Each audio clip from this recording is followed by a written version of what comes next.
and matches yesterday. We are ready to find a champion here today. And let's start with this. Milana, what did you take away from yesterday? Because those matches that we saw were going down to the wire. A lot of drama. Yeah, I think what we can take away from this is that really no win is safe for any team. All victories are up in the air, and I'm looking forward to seeing what these teams have to bring. Just, you know, it's just been such a surprise after surprise. What is good, everyone wow, coming it's in. just prime Splatoon right here. Falco, you were up and ready to roll this morning. Excited to see what we're going to have taking place. What are you looking forward to as we finally make our way towards the end of the bracket? Right, I'm looking forward to see who's coming out of that losers bracket. We have 4 very strong teams that we're going to be starting off today. Moonlight, Enemy, Duck Motif, Content Cat. Any of those 4 teams have the potential to move on. What's good, Koraf? What's good, Coffee? What's good, Bolt? Welcome, people. Welcome. It's top 8, best of 5. The higher seed will choose the Let me just say go to the scene right now, actually. After the first game, it's the winning team that will choose the mode, and the losing team that will Perfect choose the stage. perfect timing. Yeah, I'm here. Turf War, Clan Blitz, I'm here, man. Control and Rainmaker. Each mode can only be played once during the match. There's your stage list. Keep in mind, stages can only be played once during the match. I made a thumbnail for this, so I forgot to use it. As we said before, there were hello, no beanie. Yeah, no beanie. It's too hot. It's too hot to wear a beanie right now. So. Highlighted by a winner semifinals. What's good, Acing? What's good, Clary? Get to see Peak today. Yeah, we get to see some good matches again. Like how much? Will I fall asleep again today, guys? I don't know. Later today. We'll see. We look at the highlights, obviously, from what we saw yesterday. Did I post everything correctly? I think I did. Pretty sure I did. Oh yeah, that's it. That's it. We do love Splatoon. We do love Splatoon. I think I've posted everywhere. I think I need to do have some individuals that as can well. really go off at any moment, but when we look back at what they did yesterday, there's a lot to be happy about. Right, we'll start off looking at their match against Heelbook. It was really impressive with how they performed there. I forgot what you to know, do. they played so well, but of course this was Well, before when they played in the winter semis against Cream Soda. Really trying to get some good wins in here in Splat zones, and so close. You can take a look, taking it all the way down to 2, and thankfully capping it 75. That is the maximum penalty points they can award. Cool. But then later on, Enemy had an unstoppable My audio is match cutting out. I don't know if it's you. Okay, it's just you. No worries. M6 was good. I was watching your live yesterday because he was watching the FIFA World Cup. I see. No worries, man. Right, guys. Here we are again. Welcome in. Welcome in. We got another day of North America playing Splatoon. Who will win? We don't know. Yeah, no, they really are. There are 6 possible teams that could win. I think they're already just getting straight into the first match. I think. Oh yeah, let me message him. I forgot to do that. Confident in the weapons that they play, especially some of these off-kilter weapons like the the Tri-Stringer. We see all these players just playing together so well, and it really is a little bit odd because we never expected these weapons to come together in such a cohesive manner. And we see Hawaiian, Honda, Inkjet, all of them playing together so well. And I think Oracle Dan, what's good? Super happy to catch the stream. What's good, man? Kiko, what's good? Well, we have our stage, Lotus, and we what's have our good? mode all set to go here. It will be Splat Zones. I feel like I want to get water. Break down what the strategy is going to be here. Tell us a little bit more about Splat Zones here, Falco. They're gonna talk about Splat Zones. So 1 second, I'm gonna fill up. I'm gonna fill up my water, and then we're gonna get started. Squiddy's back in charge again, Joe. So I'll be right back. Okay. But of course, the big part is to control the area of the zone with your ink. You want to make sure that you have that control, so you tick down that timer all the way. And if you lose the zone, you get some penalty points. Those penalty points, you don't want to have those. It makes it much more difficult. But you want to try and get down from 100 to 0 to get the win. But if nobody does that in the 5 minutes, we go into overtime. And if that ends out, the team who gets closest to 0 is the winner.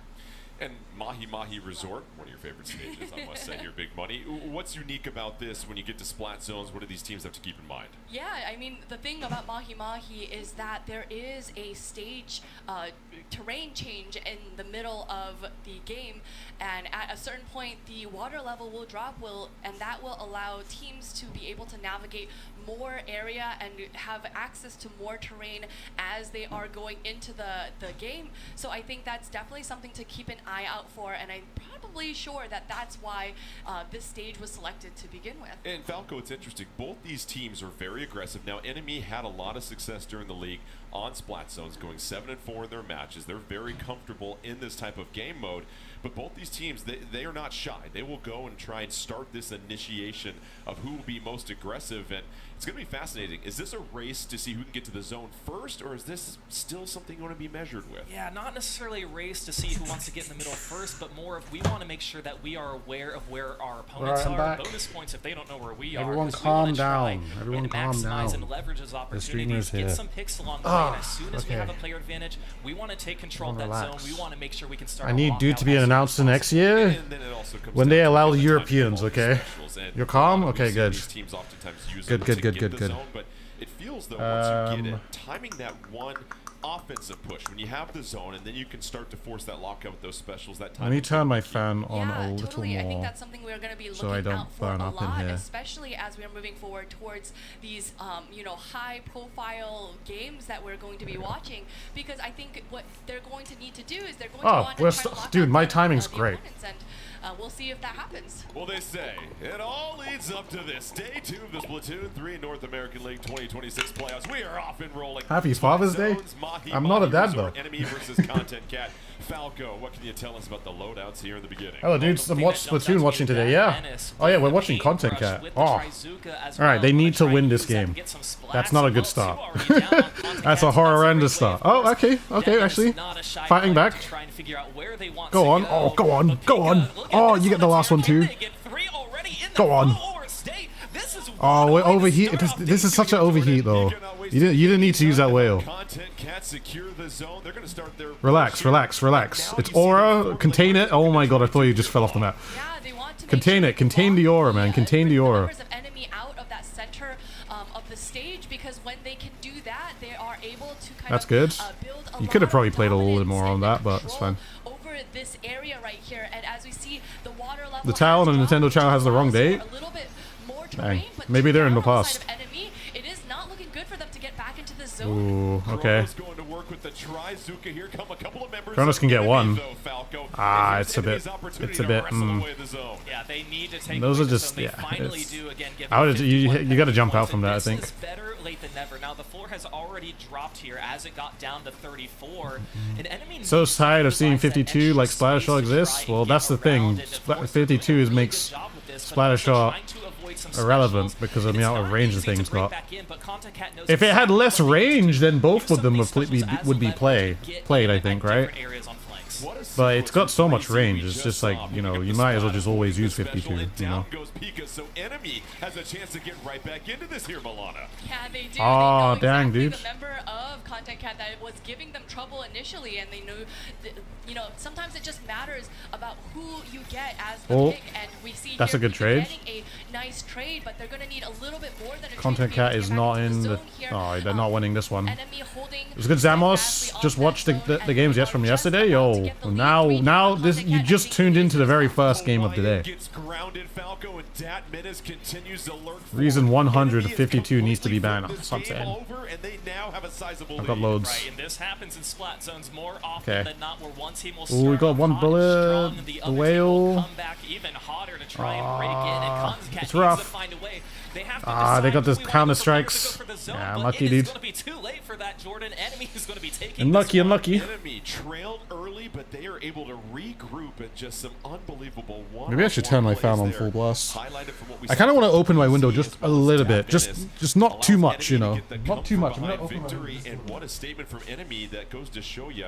Yes, these are two aggressive teams, obviously, Milana, but I think Enemy did a wonderful job of just waiting for their opening. They weren't stressing about going down early, and then they finally got into those situations. I hit my elbow on my bed frame, dude. Kind of a special where they will God. The objective. How hot is it there? It's 26 degrees right now, but it was definitely hotter.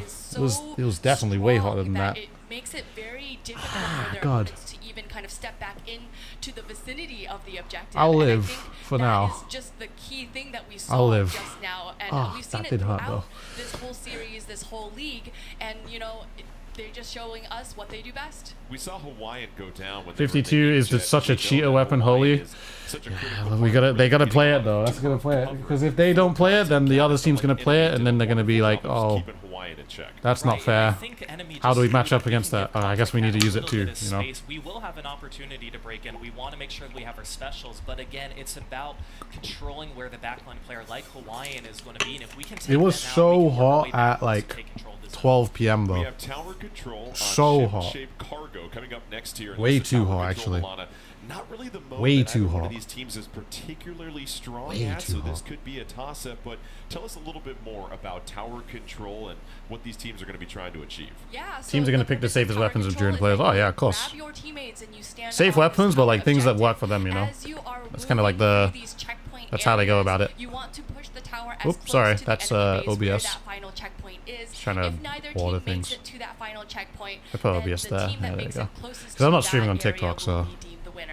I gotta ask you, Falco, do you like to be on the tower or do you like to cover the tower? I like to spot who's ever on the tower, Jordan, but that doesn't mean I'm on offense. There's only going to be So, 6 in games general, today, guys, so I try to it's be not front of the 8. tower. A lot of these players Yes, are gonna I mean have yesterday they got front there was on like plays 8 games, too many games, honestly. ink in front of the tower just But makes I mean, it a obviously it little is bit what it easier, is. but, I understand why. it's not Get a common bunch, the backline get players through a to bunch be of them, on and that then tower. So it's Hawaiian, just a for shorter day example, the next day. Contact So might be you one know. of those players who's going to do that. Yeah, it'll be really interesting to see what Hawaiian does. We mentioned it earlier, Milana. Such a key piece to just being able to control a lot of the stage for Content Cat. And if they're busy riding the tower, that is a major turfing opportunity that they don't have anymore. But let's look at ship-shaped cargo for a moment. Is there a Temperature's particular frying you part today? of Yeah. this stage that stands out to you when we get to tower control? Yeah, I think Jordan that, keeps we looking really at have to the keep wrong an camera. eye on those checkpoints Got in. because those are What's going good, to be key Renu? areas for What's good, either what's team good? to be able to hold Hey dude, I have on to no as idea we see this was these happening. rollouts How coming cool. out. Yeah, We this do is the see second day of it, wolves, dude.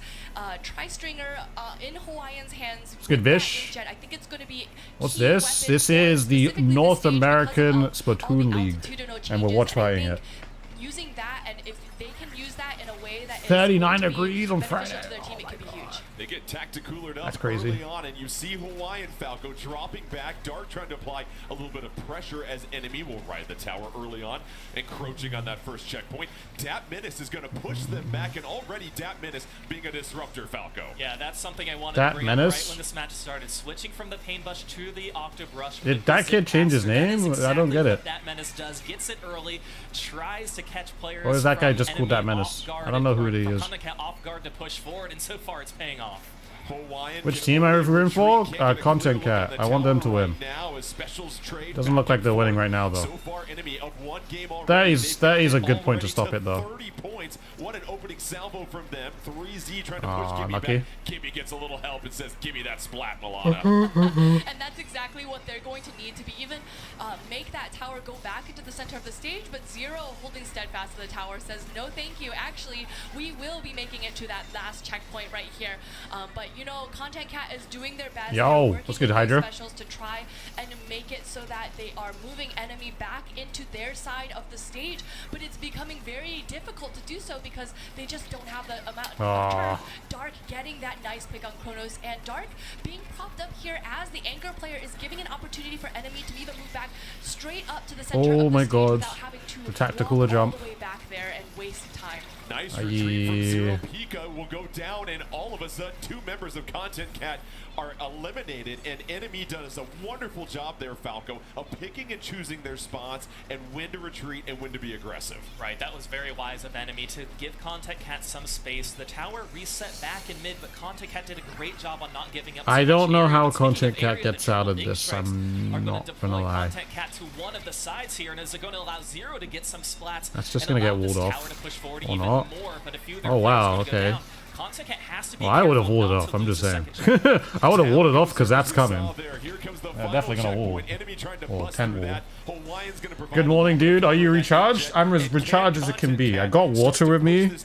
I think Ben is gonna, you know, come to eventually, and then we're gonna watch party the whole thing. Or watch party the rest of the thing. So at some point I probably won't sleep. Well, I won't fall asleep. I don't think.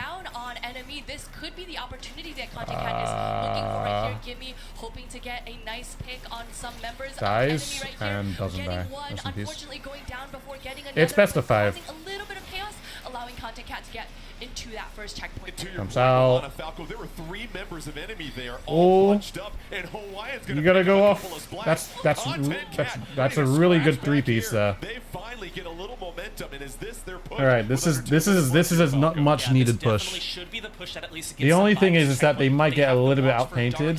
They're clumped a little too much on tower. They need to take some space on places. Control, especially with the help of the killer whale. Pico and Gimme are going to be pushing forward, but this tower is going to be stopped by some triple ink strikes coming out from Zero. They finally get past it, and importantly, they had 2 specials on, but 2 of their members are going to go down. It's rough.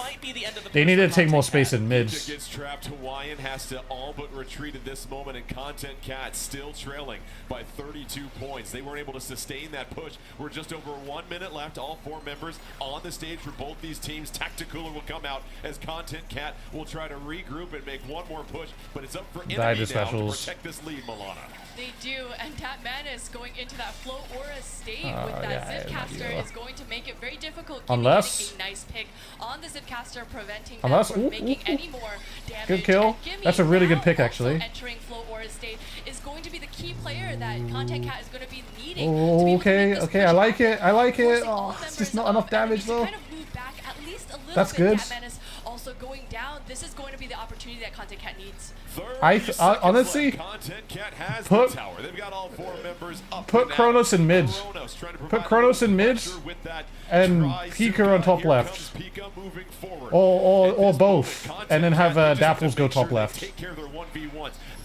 If needed, if necessary. Oh, this is rough. This is rough. Oh, they got strikes. This is why strikes are so good, man. Strikes are so good. Am I gonna be able to get that one? But at the end of the day, it's going to be enemy who prevents we need. I think we need to put lead. Kronos in mid there. Because it's, the tent shield is just gonna all over mid. You know, just all over mid. It might be. I can understand the top left push. It might be safer. But I don't know. I feel like mid is way more important because that's the way the tower's going.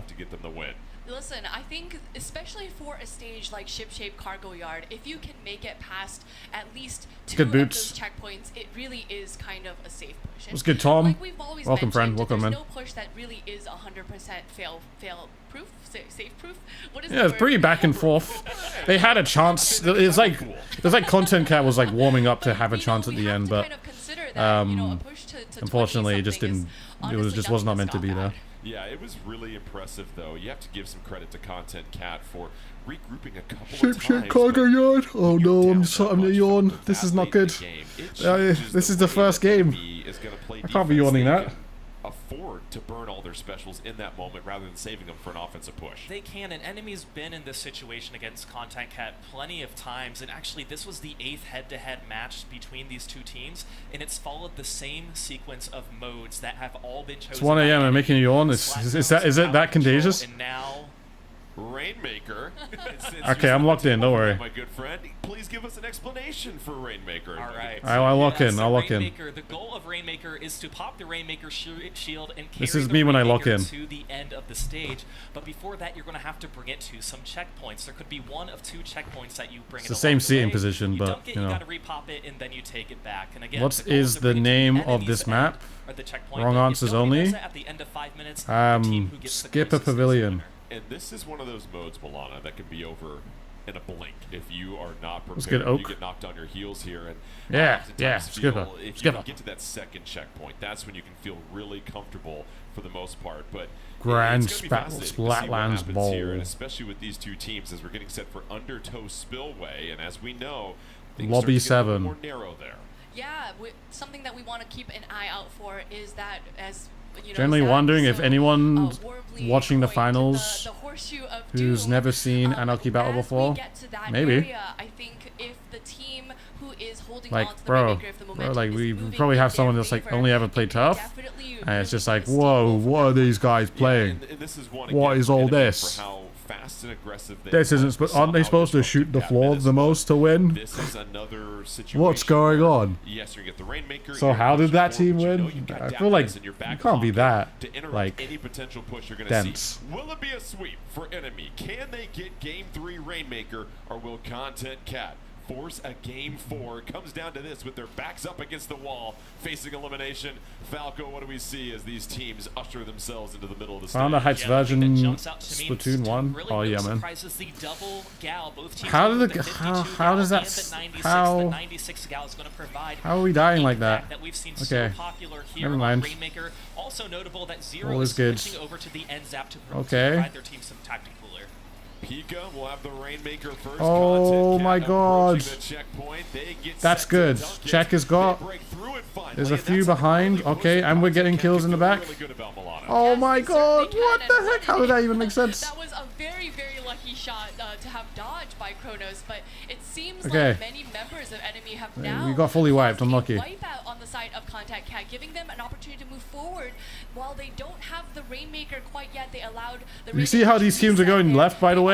moving forward and creating Everyone space take notes. so that when they do take the Rainmaker, You don't it go will right. be an easier push. The Zipcaster Oh, coming what out, the getting heck? a nice pick on that Zipcaster, allowing Oh, oh, okay. oh Okay, cool. Good vacuum. You kidding me? Right before ink goes everywhere, Kronos busts out the vacuum. Nice. I've never seen anything like that before. I was completely, I was so caught off guard. Oh my goodness! But you know, Kronos grabbing that Rainmaker and trying to move it a little bit farther nice. from that checkpoint. That was just an insane play right there. And I think going back to Kronos picking off Dat Menace, Falco, what a play that was, and Content Cat able to survive the wipeout, and here they are back in control for a moment, but no, it's going to be enemy that gets so close to the checkpoint, and now Okay. be able to pick up a splat there, Falco. No, Content Cat has done this before where they start off very strong on Undertow Spillway. This is the third time they've played this stage on this mode. Every time they've played Going left. Rainmaker, it has been Content Cat choosing Undertow Spillway, so this is the stage that they're hoping they can finally get the job done. they're just And so bad, far though, they have dude. the lead, but the lead is not Yeah, you can't quite defend what we that. want it to be so far. Dat Menace again, rising up, picking up. Splats left Aw, and right, unlucky. finally goes down, but does enough right there to disrupt anything Content Cat was trying to do. Kronos, You know where they are, right? has Dark No, in never their mind. sights. All of a sudden, Kronos gets cornered, and enemy will have a 4-2 advantage on the stage here. Waxy Facts. They do, Fari, what's but, good? You know, just because it is a numbers advantage currently, that doesn't mean that, you know, Content Cat isn't going to be fighting back right here. Gimme getting a nice pick over Nice here kill. on 3Z. Oh, that's not good, though. Trying to stop this push from happening. But there's no really one there, is man. There's no kind one of an there. ink bath out here in this Ah, battlefield, he trying didn't know what to get choose, that man. He didn't know what to Rainmaker fight. holding steadfast, able to make it. There will be a check. Oh, that's a good hammer, though. Ah, ooh, okay, this is good. Ah, it's just a brush. Oh, brilliant, brilliant, brilliant. Love your videos. Thanks, man. This is the opportunity Content Cat was hoping for. Yeah, this is what they need. Finally keep enemy at bay, and now they have an opportunity to expand on their lead. They've gone through the checkpoint already. Enemy has it. That's where enemy has been. Oh, what a good pick. Under 2 minutes left. Down goes Spot them 3Z. first. Spot them. Spot them. Spot them. They're taking You know care of one. You know opponents just left one and went right. there. Falcons Oh, they're trying to go right. from Content What is Cat. this? Why? I mean, you know what? You know what? Fair enough. They did get the kill, so you know what? Fair enough. It was a quick 27. It's just that they have no counterplay, which is why I don't say to go that way. But you know what? Enemy still has to get through this checkpoint, but that is a much safer lead for Content And Milana, they have to do everything they can just to prevent them from clearing this checkpoint, because enemy could do the exact same thing and move to the right. 3Z picks up a spot. Here comes Zero. They get It's through the not looking good. Just over 110 remaining. It's They're not waiting looking for the shield good. to bust open. Oh, look at all the blue ink, an ocean of opportunity in Yeah, front it's of not them. looking Pika will good. drop It's down. not looking Pika good, able to man. slow things down, but it's All right, now you guys gotta go left this time. they're able to push it just enough, Look, Milana. even though you pushed it right, it's like a straight shot. They pushed it left. They got it to 26. You gotta go left. You gotta go left. Oh, look at that guy! Look at that guy! He's just pushing in for free. And now Content Cat is going to have to play a careful but risky game to be able to push that Rainmaker past that 26-point mark. But, you know, we see enemy here just camping out in the center of the stage. It's going to be very difficult for Content Cat. Is Content Cat oh my God, dude. on their 9th live right now? Can they mount some sort of comeback? Rainmaker's up for grabs. 4-4 on the stage. It resets. Down goes 3Z. Kronos and Gimme. And you got vacuum. Losing. Okay, nice. You can, it's over. Yeah, it's over. The game is over. There's no coming back. 5 seconds left. Enemy there's no coming back here. They're going to close this out with a sweep, and they do. Another tight defensive stop. Unlucky Content Cat, man. They tried their best. Man. And then they hold the fort down. Yeah, man. Exactly in that last minute, and that forced Content Cat to push towards the Rainmaker, and it was really wise of enemy to take tried their all best. the beacons that were being placed down to make sure they that tried their best. They just so. And at the end, I love the ink back protecting the Rainmaker, saying, "I'm doing everything." It just did not formulate. But just in case, let's salutes back to you up into this Content corner to make sure you win, and then fall off the stage in style. What a couple of games we had there, and for Content Cat, Milana, obviously we really enjoyed having them. They were a lot of fun. Would you ever want to be a commentator? I would. If I lived in America, I'd probably be here too. I don't live in America though, so you know what? That's the only thing stopping me. So whenever a European league comes through, if I'm not already playing inside the thing, I'll be trying to get myself commentating. That, you know, it turned out just the score-wise, it was a 3-0 sweep. Happy to see it. Also, seeing 96 and 52 in both comps is actually disgusts you. How good those games were, because those games were really good. Well, for a replay on this one, let's toss it to the EU League in 30 years. Oh yeah, man. Yesterday, he's now at the replay board. We've got our good friend Shiny Hunter Zach. Thank you, Jordan, and thank you, Nine, for what this does Zach have to say for us? You're letting me keep permanently. I will cherish it forever. The theming of this one is going to be diamonds. Pressure makes diamonds. Everybody on the field was shining like a diamond with that flow aura state. And of course, as we play this first clip here, Pika was instantly getting out there like a diamond. You wondered about their play on day one. They made no mistake about it in day two, as they're going to get started here, playing forward, getting multiple splats in a row. But it's the story of how NME structured themselves. That was good. And then they wailed, and I was like, yo, you're overheating.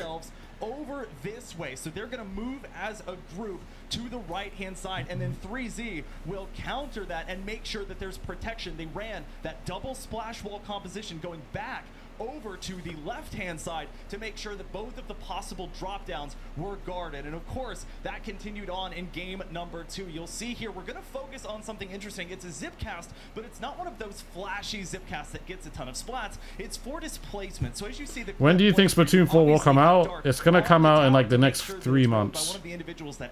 Trust me, I know. But they are camping sort of behind this pillow or this cushion here to ensure that nobody from Content Cat. You might not think it is. We saw some moments of brilliance from Content coming. Cat, yes. It's coming. Plays like this from NME that are not always the most flashy, but are going to give you the most value that you need, and that's why they're moving on to our losers semifinals. Well said, Zach, and great. Dang, we just got Splatoon 3.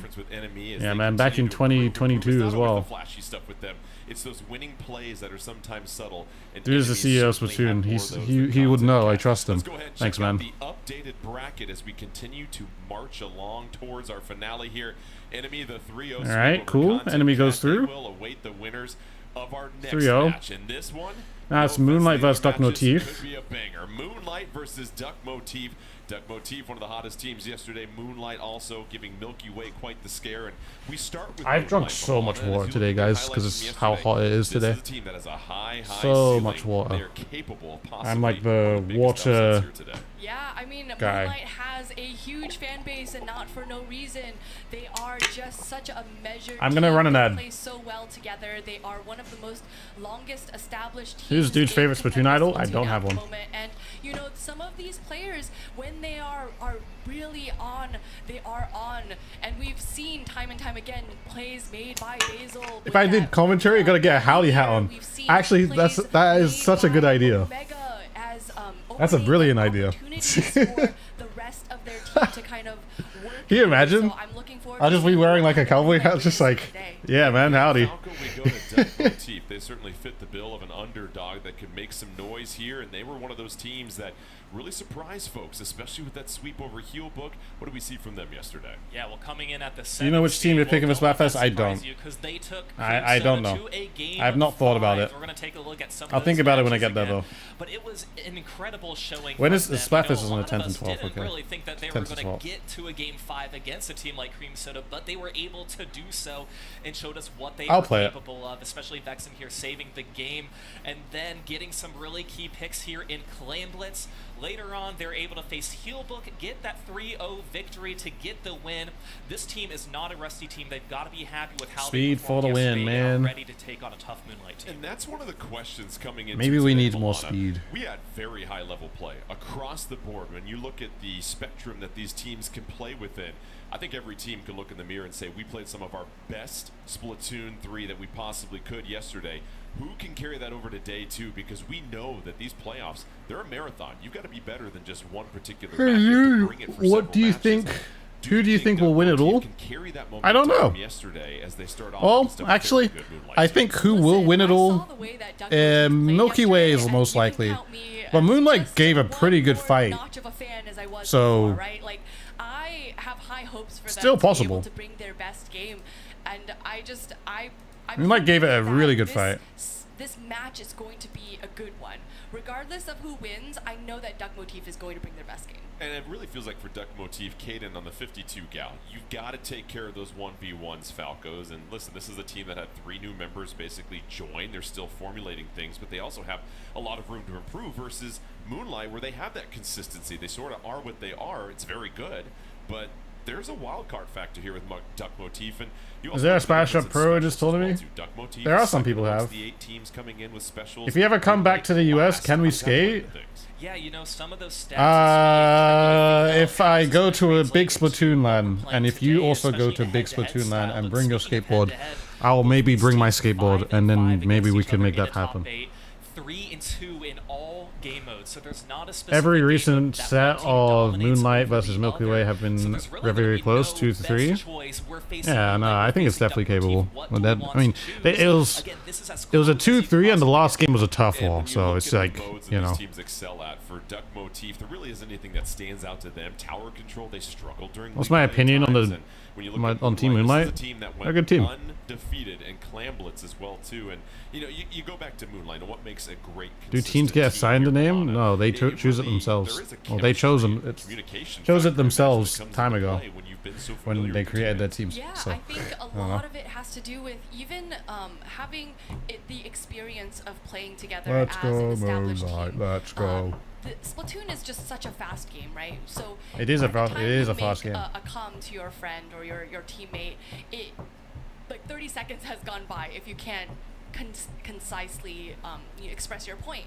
And I think when you are starting to play with the same players regularly, you kind of don't need to take that much time to be able to express the same point. You can do everything in a very concise manner, or you just kind of get a good vibe about where your teammates will be and what you can trust your teammates to do. And I think that is what Moonlight brings to this specific field, because I think many of the teams that are playing today are picking up new players, or they are pickups themselves. And I think that experience is what Moonlight is going to bring, and I think that's what the say Duck Motif with their new roster is going to have to figure out.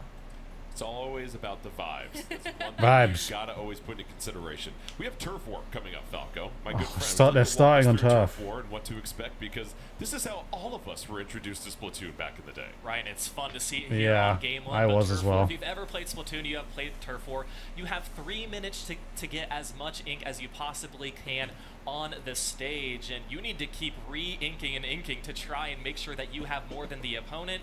At the end of that 3 minutes, Judd and Little Judd will be deciding the winner based on who has more. And Milana, tell me about the final 30 seconds and how vital that is in Turf War every single time. Yeah, I think the last game will not be a tough in this one. I prefer it being the first, to be honest. But I still just prefer it not to be there. 3-minute game. We have to consider that when you are down for the count, you have to spend maybe like 5-10 seconds to be able to respawn. So at that last 30 seconds, we want to really kind of consider that you know, you have to be up. Get the turf out the way, man. Ink for your teammates, right? So we want to make sure that tactic coolers are up. We want to make sure our specials are up. At Any particular team we're rooting for? Well, we're rooting for Moonlight right now. You are alive to be able to help your team out. Moonlight took Milky Way to 5 games yesterday as well, too, and that could have flipped this entire bracket on its head here, Falco. Anything that you saw from Moonlight during that particular match, or what was really a highlight for you as far as the way they played? Because we know there's sometimes a little bit more of a measured place, trying to control the tempo of every single game to their liking. Yeah, and they seemed more composed this time around. You know, during this season, they haven't won any of the top 8 leagues. It's really been dominated by Milky Way and then A+1. Cream Soda's won 2 of those. So Moonlight's a team, they've been pretty consistent, but it's dropped off a little bit towards the later half of the qualifiers, but have done really well. Again, going to a Game 5 against Milky Way, that wasn't on any of our brackets, I don't think, at least. No, by the way, all of our brackets are completely busted at this point. But there's such a fun team to watch, too, and for Turf War in particular, we're going to see a lot of weapon changes. I'm thinking Shadowwind in particular. Just in case you forgot. Oh, wait, no, don't tell me. And get some ink is the short way to say calculator. And then maybe throwing a there you go. I already knew that they don't want to go to. So really seeing these weapon changes are going to be a lot of fun to see. We're still I've not forgotten. Lined up in What's Nero? What's good, man? It's going to be Moonlight versus Duck Motif. We mentioned Duck Motif, one of the surprise teams from yesterday. They've taken a match from everybody except Milky Way and Cream Soda. So while they may be the 7th seed here, Milana, they've essentially beaten everybody except the top 2 teams in this bracket so far. Yeah, I mean, what we saw from them yesterday has just been, it was kind of flipped all of our opinions on our head, right? We were able to kind of see them dominate in a lot of the sets, the matches that we saw, and I think that is something that we have to consider, that maybe throughout the ladder season, right, we didn't see maybe the best Duck Motif, but what we saw yesterday, that was the best Duck Motif that I've seen so far. And we continue to talk about consistency here, Falco. For these players and for these teams, what's going through their mind between day 1 to day 2, and are there adjustments that they're making? Are they Happy Father's Day, Unc. I'm not a father, man. Information they had from day 1 I don't have any kids. And make some changes as they go into day 2 potentially. Right. I think what's difficult. I'm a streamer. Don't look at me as a father. Until less than 24 hours in advance. Whereas for day 1, they knew for 2 weeks who they were going to face. Lullaby. So there's a lot of studying material you can do. There's a lot of, we call it VOD reviewing, where you just look back. No, don't say that. Don't say that. Well they performed against a team. What types of weapons are they using on certain stages? And I think too for day 2, I will be streaming Raiders when it drops. Yes. Position themselves here. You know, Moonlight. Of course, they didn't want to see themselves in the losers bracket this early, but it's not to be unexpected, and probably the same for Duck Motif as well. So again, even after they stopped playing yesterday, I'm sure all these teams had some conversations about how they want to prepare for today. As we continue to wait for Moonlight and Duck Motif to get going here in just a little bit. This league, it's the 2nd season we've done here, Milana, and we've had so much fun, but you always have your pulse on the Splatoon community. What's been their take, their feedback to really see all these new teams? Have not watched your streams for a while. Are those numbers with YouTube? Those numbers next to the on the box that you see is my YouTube membership count and my Twitch sub count. It's not the viewer count, but it's, you know, it's just to show my membership count. A lot of these teams have got, a lot of these teams, and especially a lot of these players, just in case I decide to do, hey, we're gonna do a sub goal. So the sub goal is here, and it's just, you know, once the effort that they put in, which I think is awesome. And Falco, what advice would you give to anybody that is watched maybe this if I do the sub goal, if I do a sub goal, I'm like, okay, this is how much I need, then I could just look at that and then see how many we need. I just add them both together. Yeah, the best starting point is to just play the game. Play the game however you want. The 108 is correct. whether it's one okay, of now it's now it's gonna update. Open with your friends is one of now it's gonna update. Things to do. Oh, thanks for the 3 months, all the way. Appreciate it. It's a lot of fun, and there's these opportunities, especially with the Splatoon 3 North American League that's been happening. These are great opportunities. Let's go. We talk about the Let's Sunday go. scrims Appreciate the too. support. I know it's Salmon Run, but hey, just as fun. I love Salmon Run, so you got me. Yeah. That's a really Do I like member lobbies? We haven't given Sure. a lot of love to Salmon Run over Oh, do I do like member lobbies? Action and games and I think I might make it a with thing Salmon where Run, members we ask you, on Milan, Twitch because you're subs so get adept my with it. How does that friend translate to code, then when you get so into that some if of when these I games do, and it's matches, the easier skills to you get develop in. Salmon Run? Yeah, so Because as we I usually kind just of open it rank to up in everyone, Salmon Run, we have that EVP but level, right? obviously looking for it through friends list is easier. It will allow for more salmonids to spawn. Maybe we'll do some during the summer.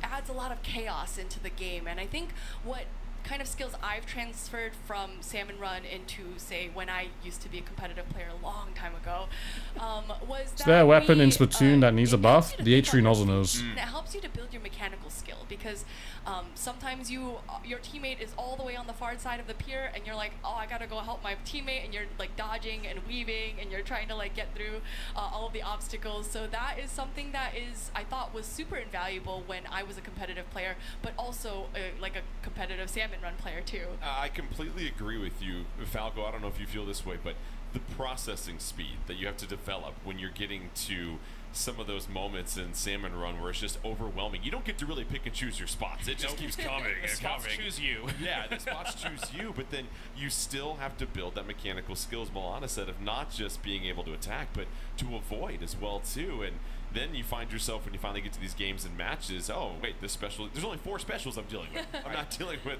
a bunch of other things like that. Yeah, and I think, too, what I like about Salmon Run in that regards is it forces me to learn different types of weapons. 52 God does not need a buff. Stop it. In a traditional, You stop that. You know, in a traditional run of Salmon Run, you have 4 weapons that you're just given to, so you don't necessarily get to choose what you're going to be playing. And again, that's just such a fun way to experiment with the weapons that you think you might enjoy, but do not spread the word. To bring into Anarchy Open or Anarchy Series. So that's where I find a lot of the joy. And I want to talk a little bit more about this meta that has. It would be an amazing idea to give Aerospace Splatoon 2 Tenta missiles.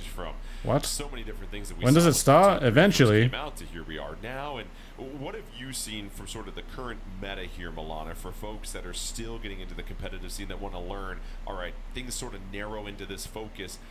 How would you best describe that right now? Yeah, I would say that a lot of the meta is focused, again, I think Tacticooler is just something that is so invaluable on a team, but what is interesting about the Tacticooler meta is that there are so many different weapons that are now available for you to use. You can decide to bring a slaying type weapon, say like a Dapple Dualies or like an Anzap, and you can play it in a different style, or you can opt to have your anchor player bring that Tacticooler, and you know, they can stand a little bit farther back, things like the Snipe Rider. So I think that is probably the most major thing, because we see so much variety in that. Good evening, what Atomic. teams now bring into the competitive Splatoon scene, and I think that's This is a Splatoon tournament, yeah. I think that's a great word, variety. But they're Falco, setting up this next before. match. That's one of the highlights that you see with the competitive scene I don't know right now, what is they're that doing, there's so many different but ways they're setting to it up. be effective for your team. Yeah, you know, whether you want to be a backline player or the assist player who can help build specials, as and Milana pointed out with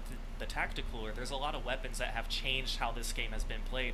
You know, a few years ago, leading up to a few months ago, it was pretty much just the Snipe Rider that we would see as the Tacticooler. I wonder weapon. what they're And we'd doing, see the though. heavy-edged Splatling come out a few times to kind of take charge. But 'Cause it's now just we're like- seeing more weapons like the Dapple Dualies, and especially on certain stages like Urchin Underpass, a lot of these players don't want to choose It's like- long backline weapons when they choose it, so it's really starting with that weapon and working backwards beyond that. So I think too, It's a lot of there's just talking, a lot you of know. different Not strategies to that we bring disrespect. into It's not this, to but disrespect. a lot of the specials still have stayed. We still see But it's like, Tricotas, we still see it's hard to do as a Strikes, but commentator. now It's just too, like, you know, at the some point, impacts, bro, we especially need to on talk about these Rainbow, games, we you know? see that a lot more this time around.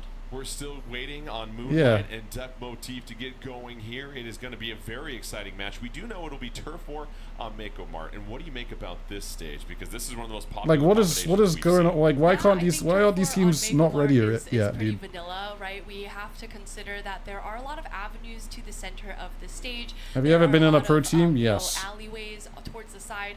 I think what teams want to kind of focus on are. Oh, I was waiting for turf. Yeah, I remember. I forgot that they mentioned. All right, we're going to turf war.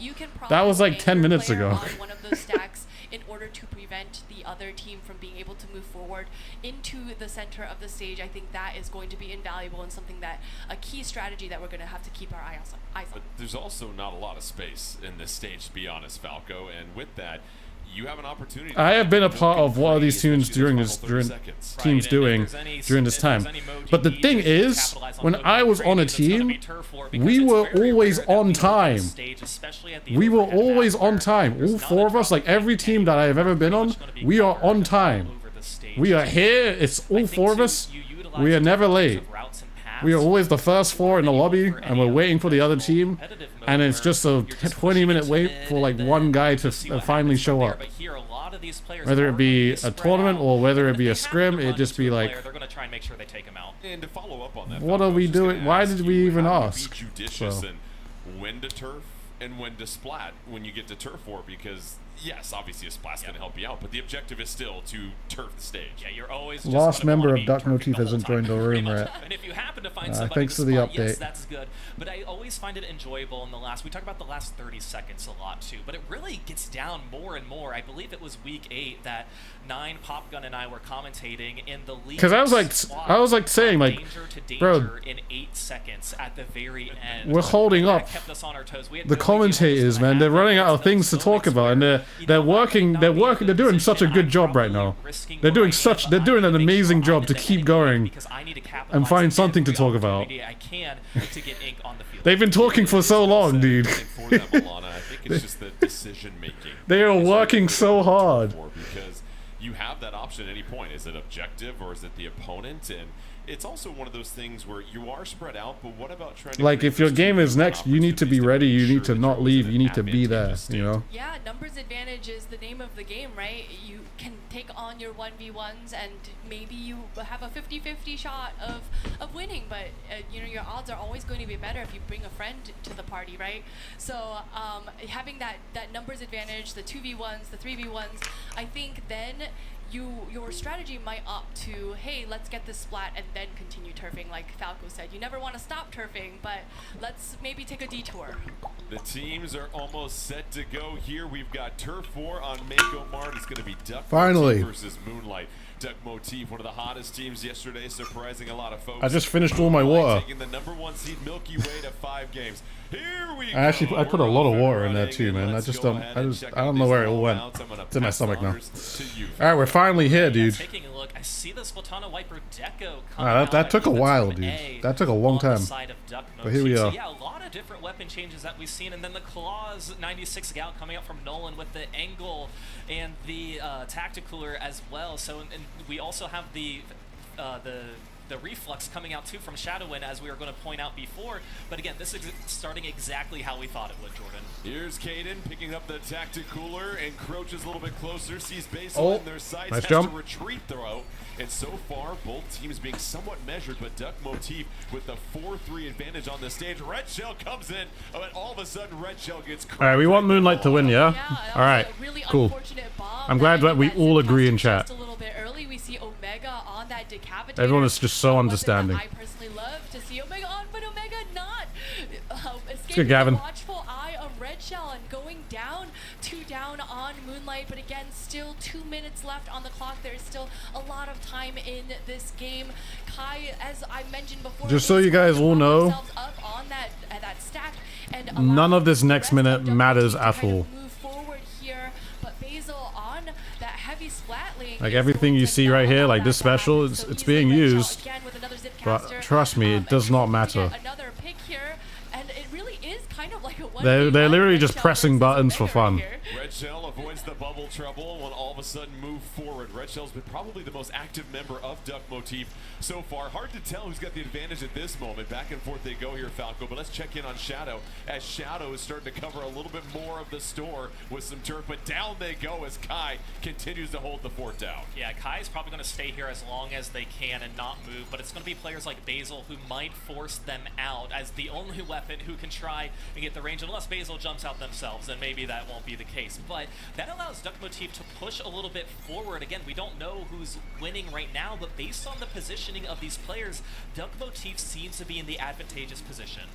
All right, this next 20 minutes still doesn't matter either. Stayed here momentarily, was close to it. Caden still hiding behind the splash wall, and now we check in with A just covering more turf left and right. We haven't seen a lot of aggressive play. Both these teams being somewhat measured at the moment here. Okay, I mean, everything from this point matters. Jordan, so they might have to go a little bit more. This is the final fight. This will be a final fight. Mark right here, the tactic cooler coming out from Duck Motif. Moonlight does not seem like they've been able to get some sort of control, but here we go.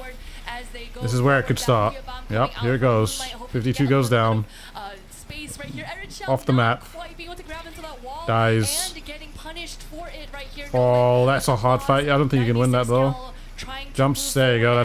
There you go. Moonlight win. Only 10 seconds left. Now the danger marker has come up for Duck Motif. This is. Yep, there it is. This game is screaming Moonlight. Moonlight making a considerable push at the end. This is going to be all. Quite literally, that is all that matters. They're able to do what they need to do in the final. So you remember, like I said, the point where I said everything from this point matters. You see where the last fight comes in? It's just like, okay, cool. Sick. In favor of Moonlight, a resounding victory. That's tough for. That was just a very tactical, measured game that we always see from Moonlight. That is exactly what they do, Falco. Yeah, and that was the mode that Moonlight picked. They were the higher seed going into this, so they wanted to start off with Turf War, and well, it paid off. They had a really good showing there. And yo, again, 3 minutes ago, someone got someone used my link to get some controller skins from Extreme Rate. Guys, I know we're watching Splatoon, but I'm also sponsored by Extreme Rate. I've actually had quite a few of you guys using my link or using my code for getting Extreme Rate stuff. So if you're, I know we're gonna do a quick plug. We're gonna do a quick plug. Exclamation mark sponsor in the chat. You know, if you're trying to get your controller looking all cool and nice, you know, you got some blue skins, you got some red skins, you got some see-through buttons, you know. Extreme Rate. Alright, exclamation mark sponsor. Get yourself something cool. It's really easy to put together, especially if you have a Switch 1 controller. And good luck if you have a Switch 2. Never tried it, but you know. Little quick shout out. That's the wrong scene. Alright, there we go. We mentioned earlier that, you know, established teams tend to have that synergy, that ability to play with each other more fluidly, and I think maybe this could have thrown a little bit of a wrench into Duck Motif's plans right here. So I think maybe we might not see the same Duck Motif coming out that we did yesterday, but it could be different. So I'm hoping to see what kind of changes they're going to be making as they're moving forward in this match. You are correct. A joined the party a little late there for Duck Motif, and sometimes you do have that substitute ready to go, but depending on what their role is, Falco, does it complement, or is it maybe replacing somebody that's irreplaceable? It really depends, because most teams will have their core four that they want to start with. Of course, they're allowed to have 5 members, and that's, you know, just for a safety measure as well. So when you do have a player who maybe you didn't expect to play or doesn't play as much, it really does change the dynamics around of what weapons we want to play. And for Turf War, it's kind of interesting how that works, because again, a lot of these Splatoon 2 control, but not gonna lie, having some dope shells, anyway, especially the Zelda ones. Yeah, you can make like a whole Zelda controller. I think that's like really cool to do. I've seen a lot, like quite a few people did that. Some people like got pro GCCs and they turned them into Zelda controllers as well.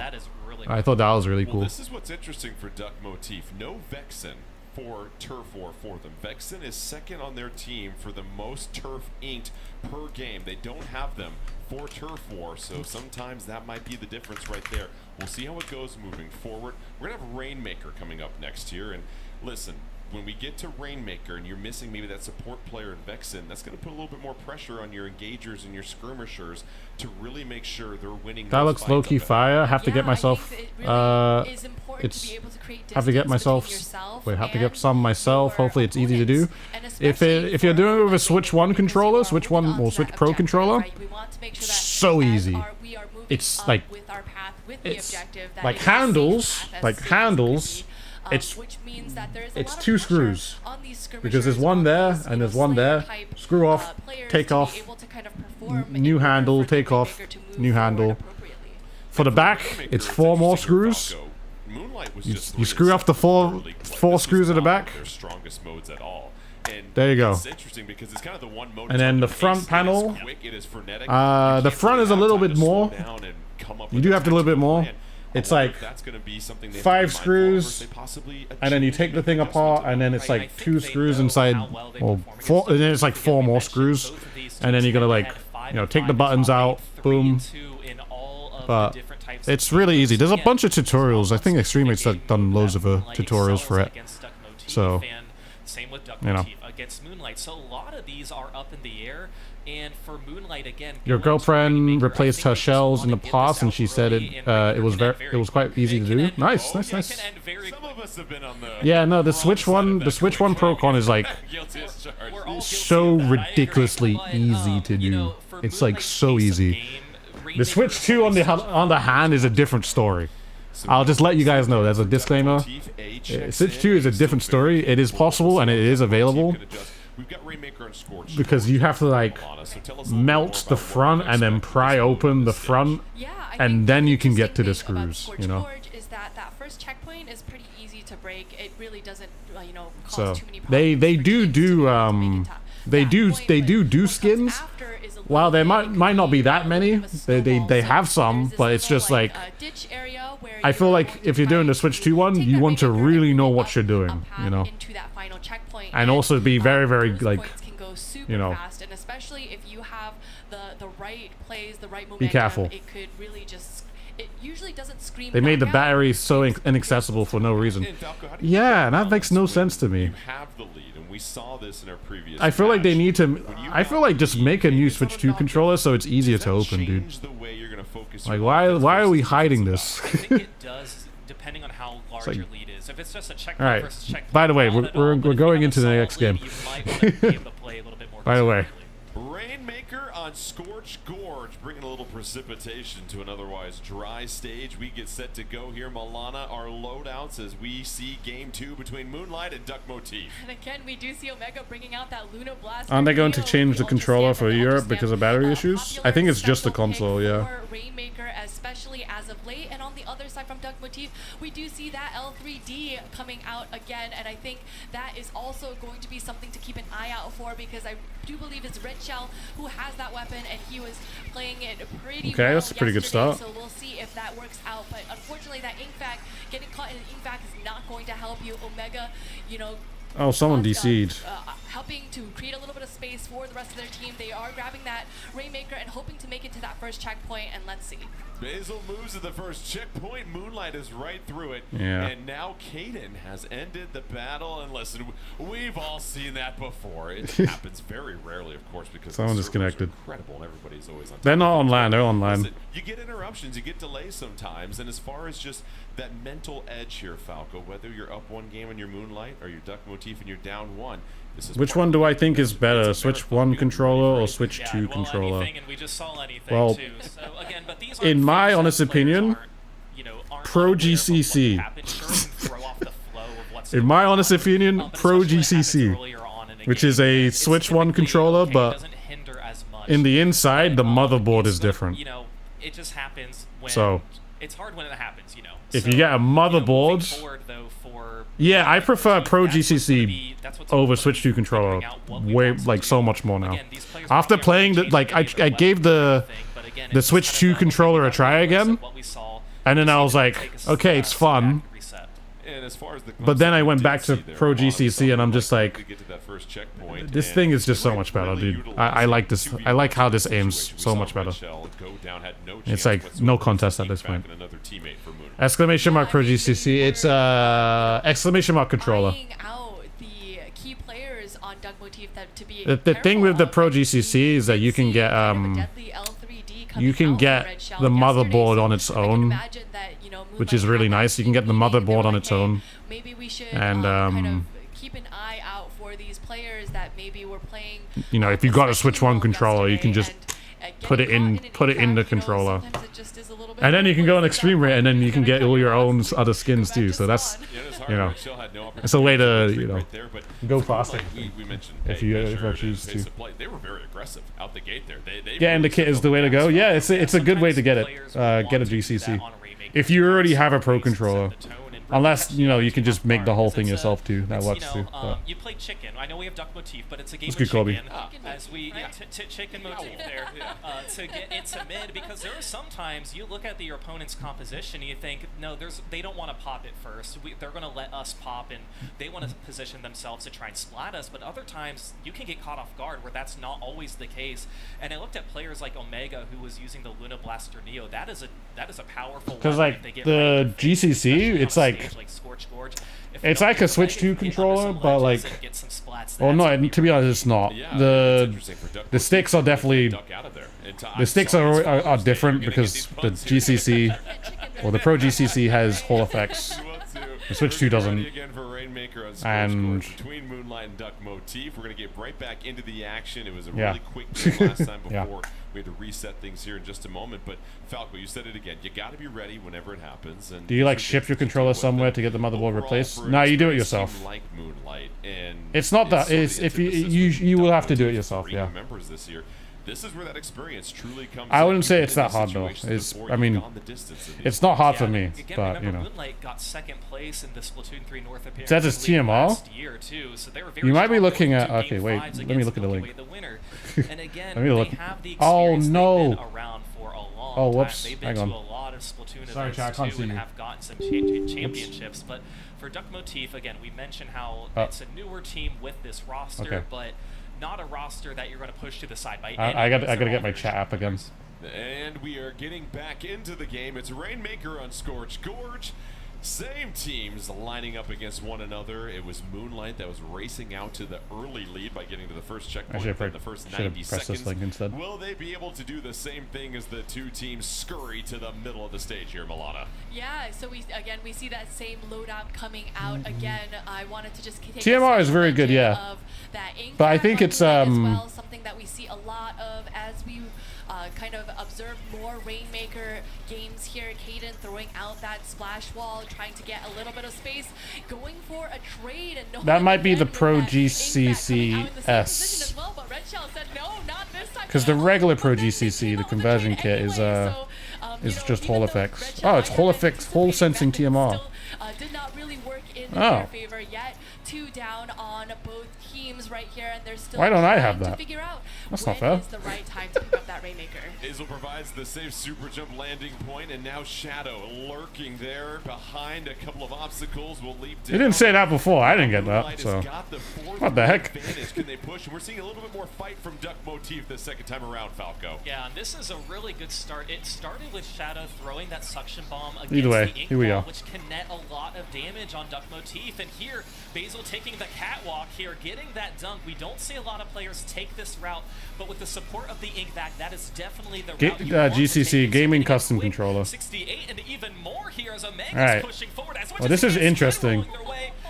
The DC didn't matter. Moonlight literally just did the same thing. Moonlight needs to do just grab the scripted game. As far as you can. Omega was breaking ankles left and right. Moonlight an opening push to take the lead. They're sitting at 18, still plenty of time left. But Duck Motif, they're going to face a lot of pressure at this moment. They just need to try and regroup here, Milana, because right now they're just trying to simply fend off Moonlight. They can't even focus on the objective at this moment. Right, they're just right here, kind of a little bit trapped in their spawn area, and Moonlight grabbing that Rainmaker again. And I'm not sure if the strategy is to camp this Rainmaker over here on this left side of the stage. My shots. Not, but really, I mean, they pushed it to 18. Honestly, 18 is like really game winning. For Moonlight, but it still is just a little under 3 minutes left in the game, which means that there is a lot of time that Moonlight is going to have to waste if this is the strategy that they're going for. Nolan has that patented ink back ready to go. Gets a splat against Red Shell. Will move along into their territory. Just under 3 minutes left. 4-3 on the stage for Moonlight. They're in full control right now. They don't look rattled at all. And this is where they thrive here, Falco. Yeah, hopefully, I mean, as long as they don't throw, they basically already won. They're getting kills, so, you know. Right, and I think they purposely wanted the Rainmaker back there because it was going to be I wonder if they're still going to play it. Because honestly, like, a lot of, like, I see this be done with, like, a lot of Japanese teams.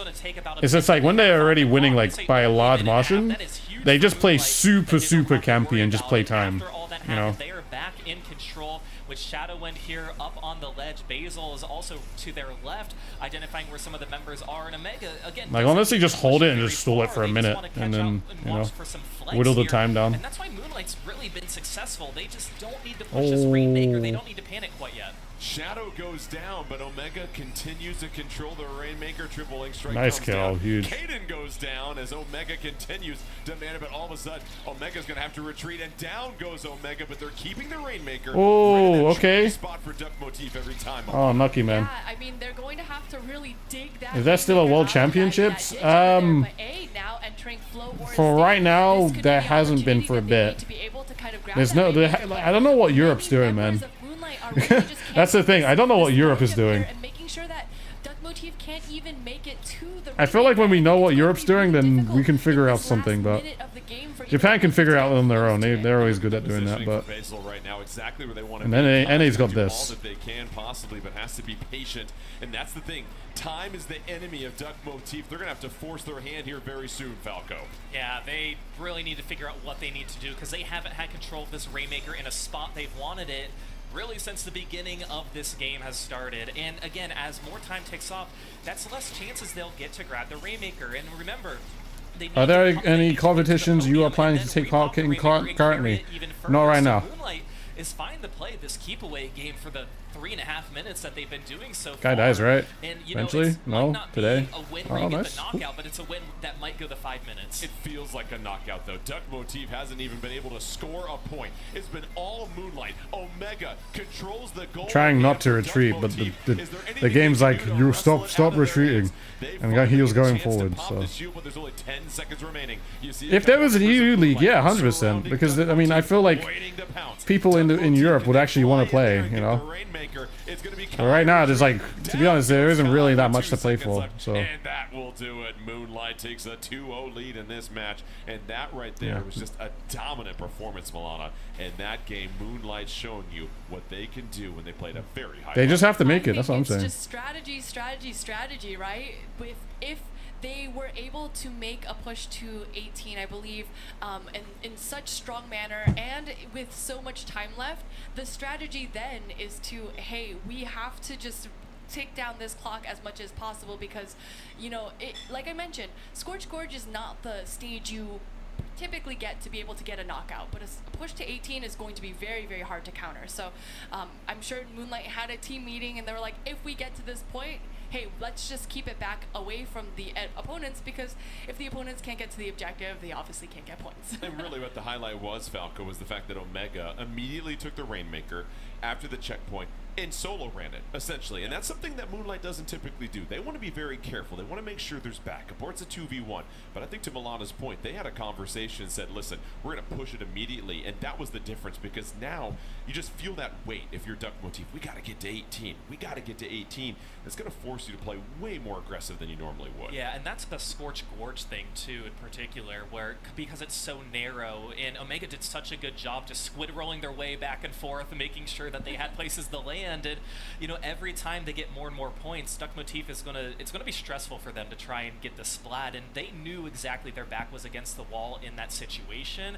And what Moonlight, again, did really well was once they pick up the Rainmaker, once it reset, put it in a very difficult spot for Duck Motif. They didn't know how long it was going to stay there, but again, anytime they can take a minute off the clock essentially for free, they're going to take advantage of it. And so Moonlight doing all that they can in the second game. They make it look really easy. They take a 2-0 lead against Duck Motif, and now you're feeling the pressure if you're Duck Motif, which might be something new for 3 of these new members as part of Duck Motif. We're getting set for Splat Zones coming up here, and this is a mode in particular where for Duck Motif, they're just 3-7 in league play coming in versus 5-5 for Moonlight. And for Duck Motif, it just feels like something is a little off with them. It's not the same team we saw yesterday, and I know there's a substitution, but they just have yet to... I got nothing to say, guys. Yeah, I think it's kind of a tough spot to be in, right? If you are missing... I have absolutely nothing to say. You're having a substitute play, not saying anything. My head is empty. With having a substitute play, but the dynamic is just going to be different, right? But on the flip side, we did see a very dominant Moonlight yesterday, which means that this discrepancy just kind of feels a little bit magnified. I'm speechless. This is the kind of Moonlight that we have seen time and time again, and especially when they make those incredible losers brackets runs that we have seen throughout the season. And I think that this dominant Moonlight is going to be what hope Moonlight will win. Yeah, it'll be cool to see him win the tournament. I mean, this is losers quarters, so they have to. You get through this game, and then it's just 4 more games after that. This is just what they do. They don't panic. They don't press. They stay within. You could say they have good tactics. More on that later. But so far, this Moonlight team has shown you they are going to be a force throughout the rest of this bracket. They've showed that so far. And again, we talk about how well they performed against Milky Way. But Duck Motif is actually making a substitution for this game. Vexen is now in.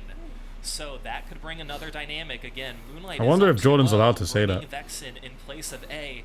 How will that change here especially on Crab Lake Capital here for Splat Zones? If Duck Motif can get a game win off of this, they're going to be in when does the tournament end?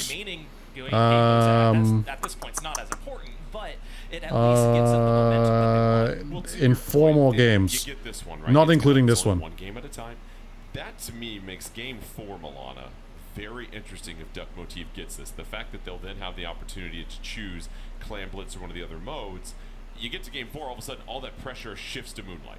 Yeah. And that's what you're trying to do if you're Duck Motif, is how much pressure can you just... It is Master Mode Monday tomorrow, yes. Yeah, I mean, it is just a lot of pressure. And what will we do in Master Mode Monday? I think both Shrine hunting. Have to feel it, but, it is we're going to go find some more shrines, man. Just, ability to stay in this I do remember, I'm pretty sure I remember what I'm supposed to do, though. Moonlight versus Duck Motif. Will the goose be cooked for Duck Motif? I am not done 4-starring all weapons now. Still got quite a lot to do. Falco, what do you see from the loadouts? I'm taking a look at Caden there with the dually Squelchers. We don't see it very often, but if there's a player we see it from, it is Caden. That is going to have the Wavebreaker and Splat Bomb to help support. And Wavebreaker, great on a stage like this, a mode like Splat Zones. You always want to identify where your opponents are. Within 15 seconds, Moonlight has taken the zone, and they are already pressing forward. Kill him. Listen, Moonlight continues to show that aggressive. Yeah, I'm not gonna lie, guys. I think Moonlight's already won. Trying to get behind on the Zipcaster. One more opportunity here. Can Red Shell go in and disrupt things? No, they don't. The zone's still in control for Moonlight Milana. I think the zone is in control, and I just kind of wanted to like they got 2, like Duck Motif got 2 down, but still 0 control. And I don't know. Duck Motif has not really given much of a fight to this team. Do I notice less input lag when playing Breath of the Wild with Pro GCC? Yes. Now being one of the only ones here at the zone, unfortunately going down as well. This is a dominant performance so far from Moonlight. Falco, this is why did you pick the name Dude? And is it hard to tell if someone is talking to you or just saying Dude? I picked the name Dude when I was 9 years old, 21 years ago. And it is not hard because I am so used to it at this point. So we can regroup and get control. And now Moonlight's back in control. Again, a lot of penalty points for them, but more importantly, they set themselves up in the best position they have so far. No specials online yet for Moonlight, but they are working on it. But more importantly, they are taking down members of Duck Motif one by one by one. 3 members of the flock. It really isn't much of a fight, dude. Moonlight appears to be in full control. This is either like Moonlight just being like super on it today, or Duck Motif not being so on it today. Under 7 seconds left in this penalty before I'm not really too sure. Closer to their goal. Kai, anything that they can do to try and take this. Or it's just that Moonlight is just better, or just completely different, which I can't tell at this point. Here comes the killer whale. Will it take down a couple of members? It threatens one. Duck Motif loses control of the zone, and all of us, Duck Motif takes control of the zone here, Milana, and we are back in action. Yeah, this is the strongest that we've seen Duck Motif so far. They are positioning themselves well to be able to hold on to this zone. Kai propping themselves over here on that right side. Is Enzap used because of the buff?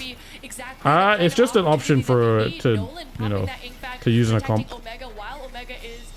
If you don't like using Snipe Rifle. I think they might have done that behind Duck Motif's watchful eye, which allows them to kind of get behind Duck Motif as they are moving towards the zone. Now Moonlight in a great position to hold this lead. Third push of the game for Moonlight. Will it be the KO punch in round 3? Shadow, Tacticoolers up.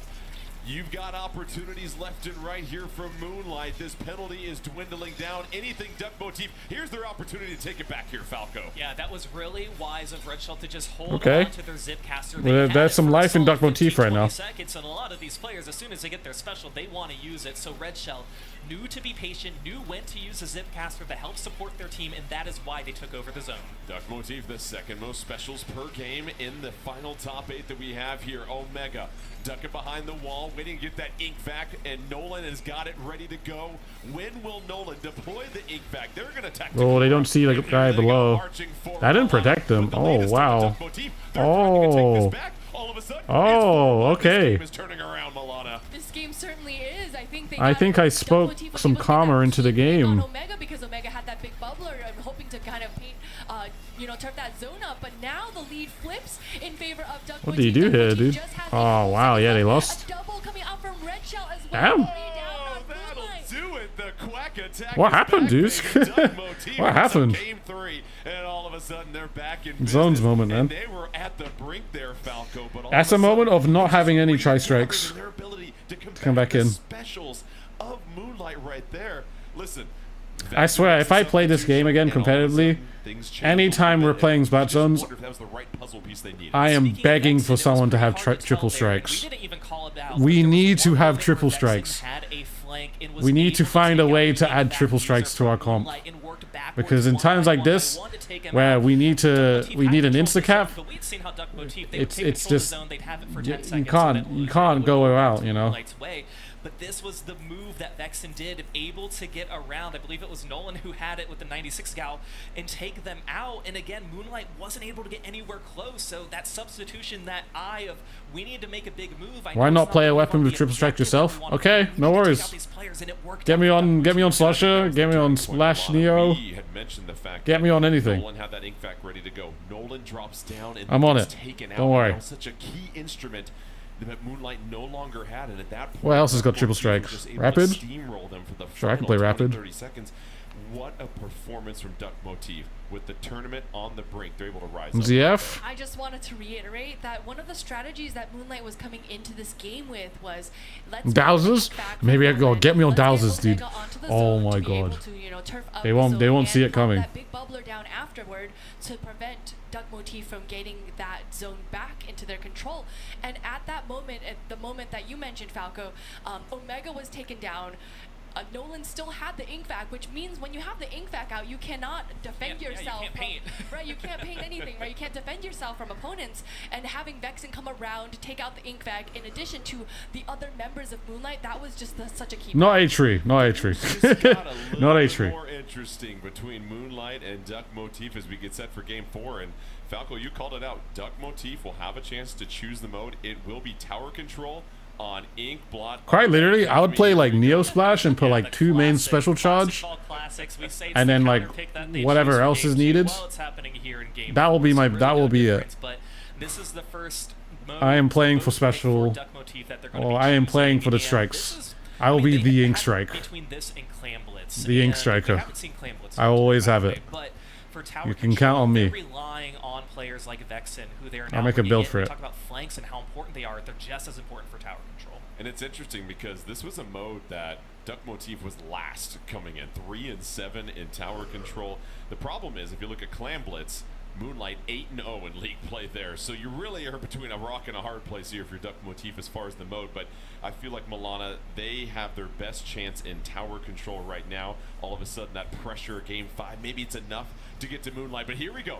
Game 4. Can Duck Motif do it again and force a Game 5, or will Moonlight move on in the bracket to take on enemy? We'll find out. But first, Milana, our loadout. I think Omega should always play Rolla. Interesting pick coming out from Nolan, that a variant of the L3 with just like I feel like you don't need to use any other weapon.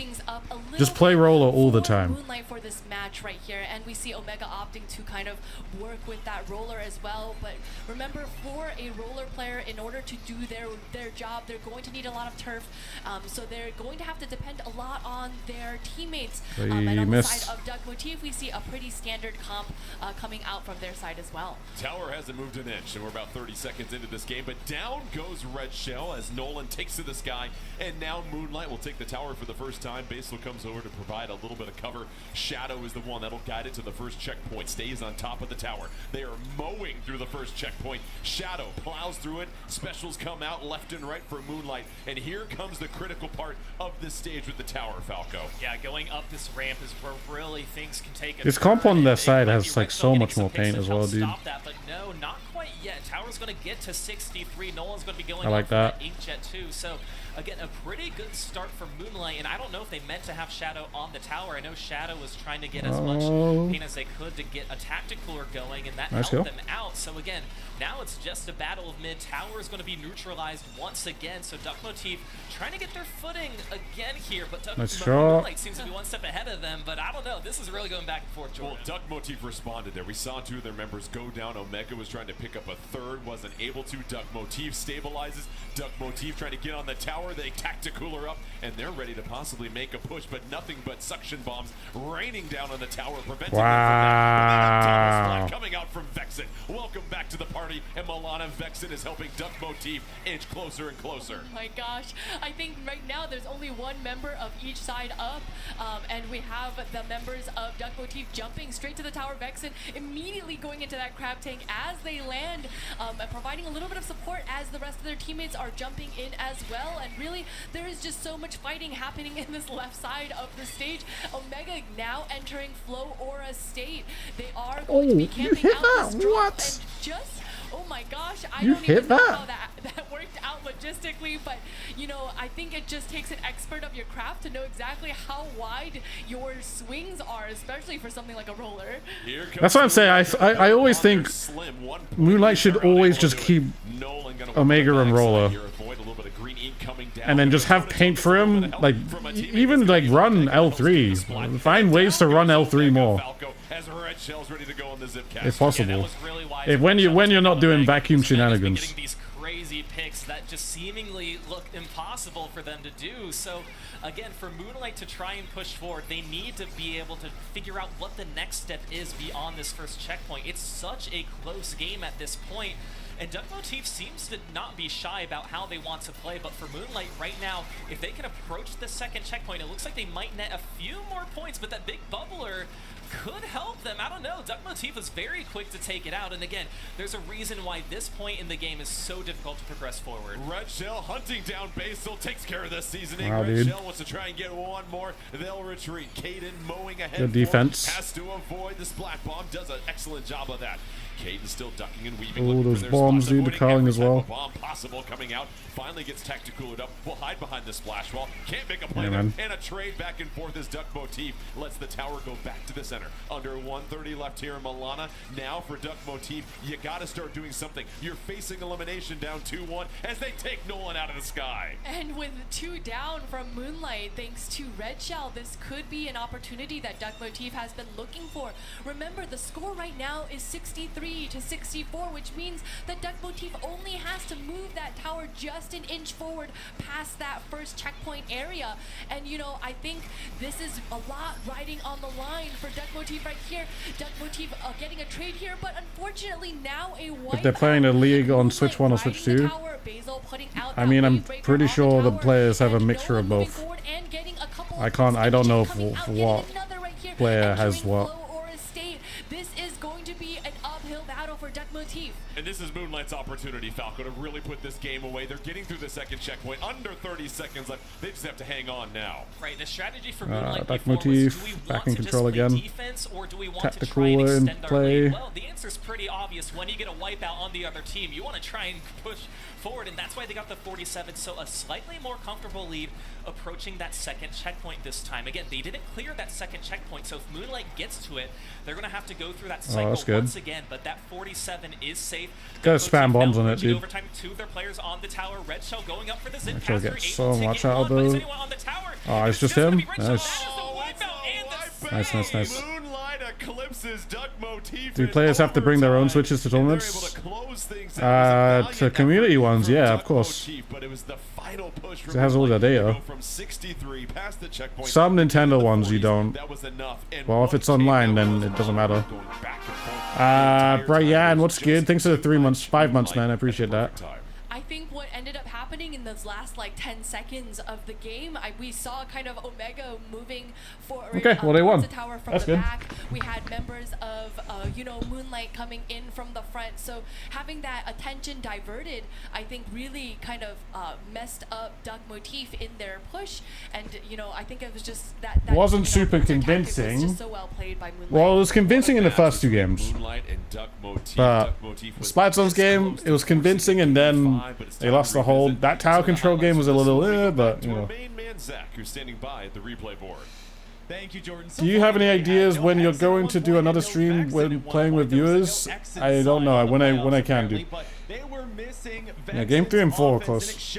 In that game 3 and game 4, but I want to start with that turf war game. This is a perfect example of why those last 30 seconds are important, and Moonlight is so patient at this point. You can see how they're grouping up. So you have some members here at the top, and then you have others kind of circling around in this back spawn area, and literally at the 30-second mark, they are going to activate. So as we play this clip through, they are just kind of ensuring that their spawn area is going to be well inked, and then it all takes off here. They mark Red Shell, and the Booyah Bomb's going to come in, and then there's an attempt with the Zipcaster. We really saw a tale of 2 red shells here between game 1 and 2 and game 3 and 4. A tale of 2 red shells? You playing Mario Kart? And look at this Rainmaker push. You so rarely see teams take this left-hand side first checkpoint, but Nolan, who's babysitting the Rainmaker with the Inkvac, by the way, all 3 mains with swim speed to ensure that they can keep up.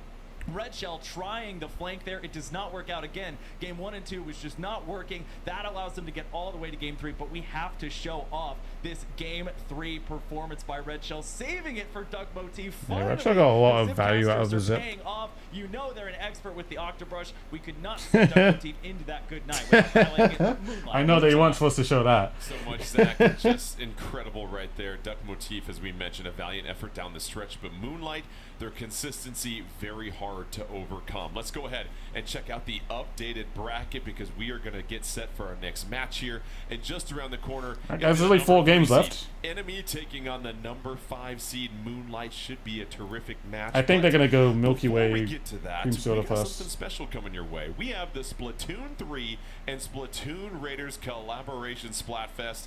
What's your fighting style? Speed, power, or tactics? I ask you guys, what is your fighting style as we get set for July 10th through July 12th for this special Splatoon 3 and Splatoon Raiders collaboration? Do I look at chat?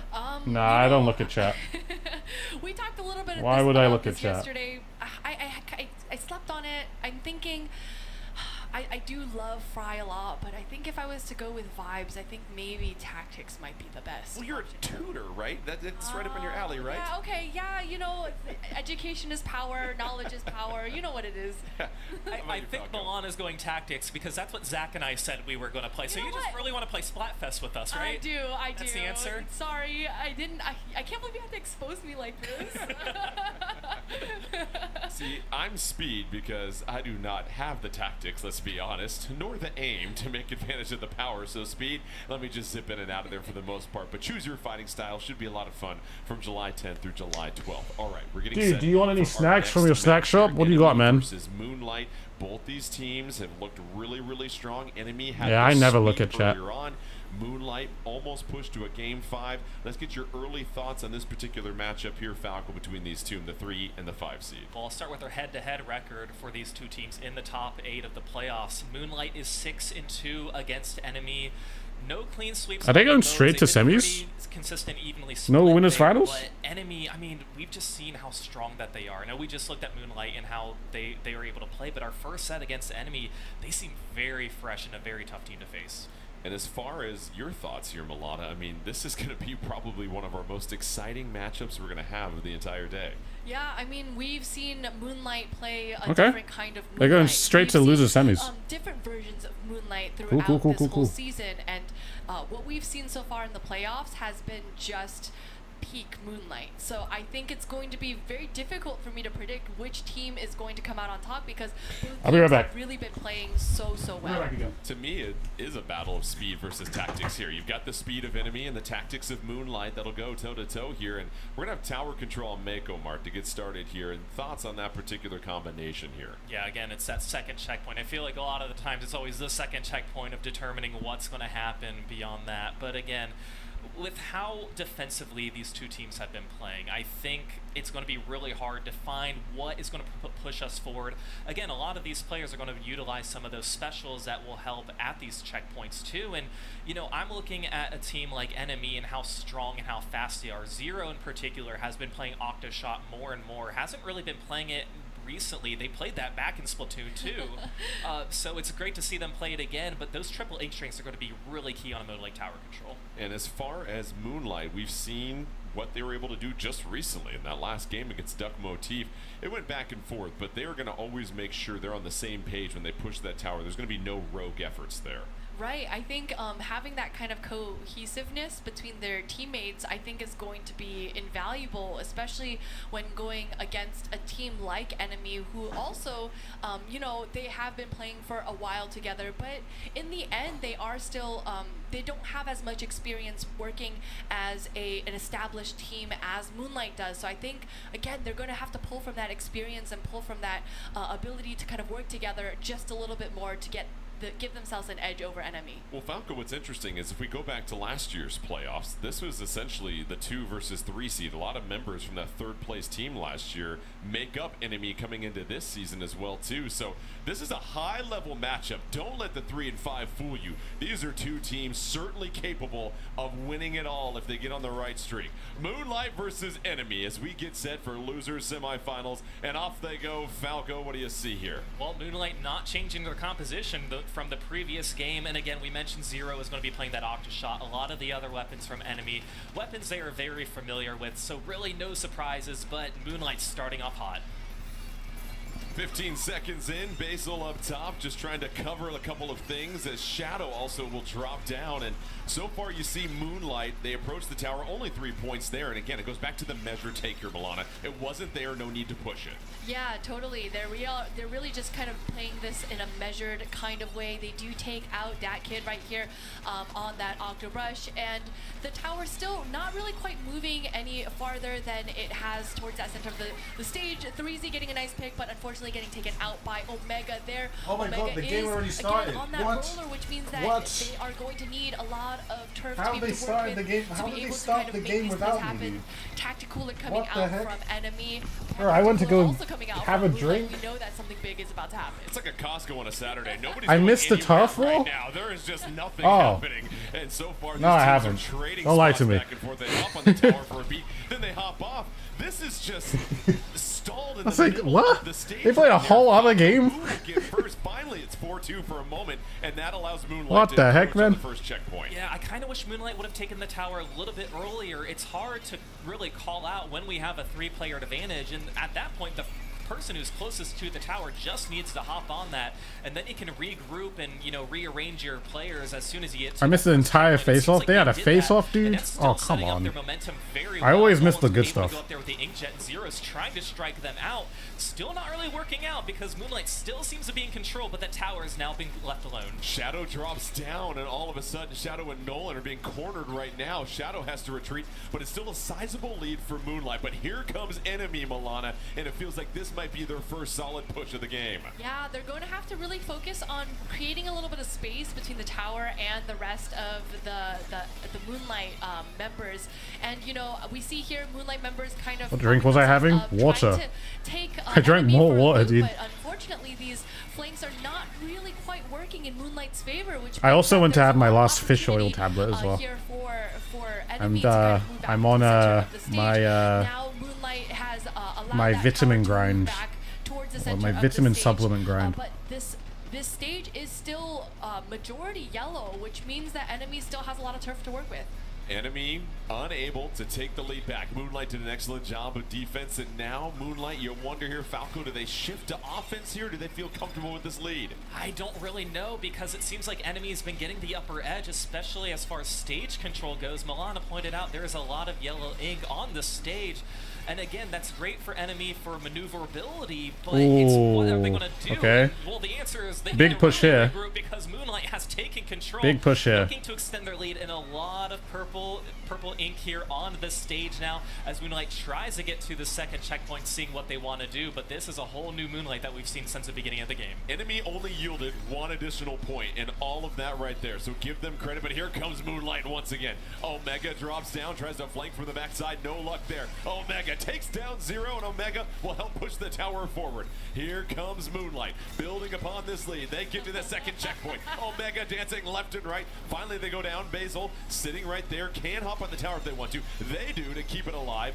Nolan in the skies, patrolling things, trying to pick off members of Enemy as Moonlight still. I wonder. Their half of the stage, and I just had a thought.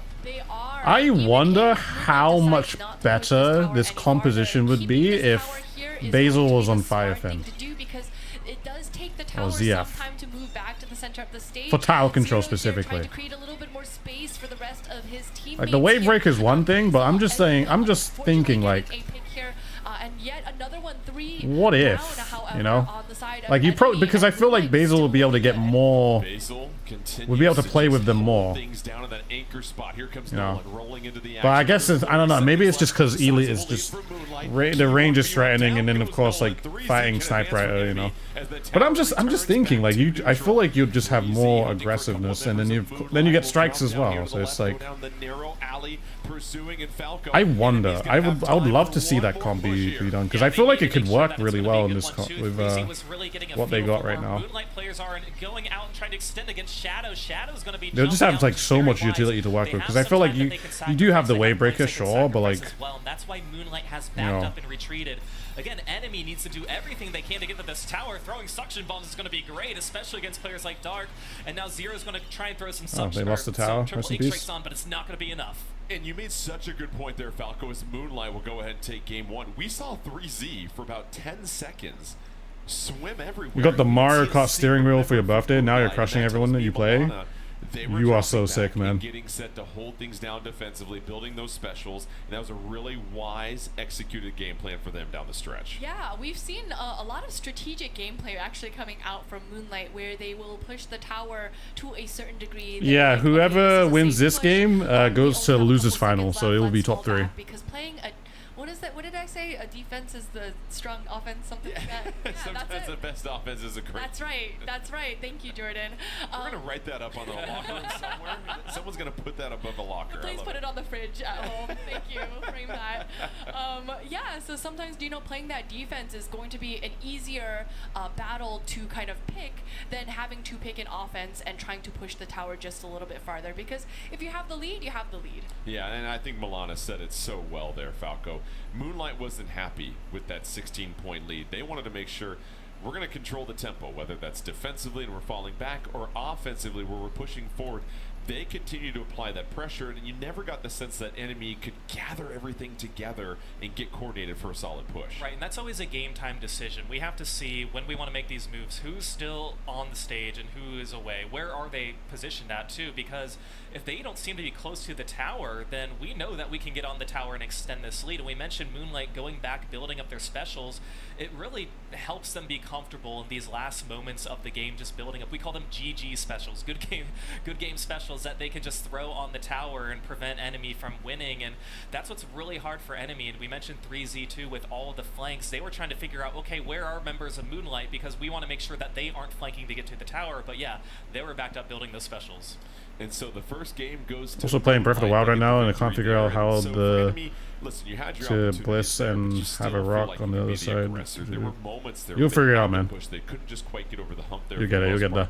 as we get set for game 2 here shortly, there's really not a whole lot Enemy needs to adjust here for the most part. They just need to continue to stick to their aggressive play style. Yeah, I mean, you gotta stick with, at this point, you gotta stick with what you know the best. And we know Enemy to be very aggressive, very Slayer oriented, which means that sometimes they don't have range as much as, you know, their opponents do. Sometimes they don't even run an anchor player. They have, you know, just enough range to be able to work with what they got. And but they are able to get the picks, and those are the things that they want to do, and the strategies that they want to kind of rely on. We have Turf War on Museum del Foncino coming up here. Falco, your thoughts on this combination?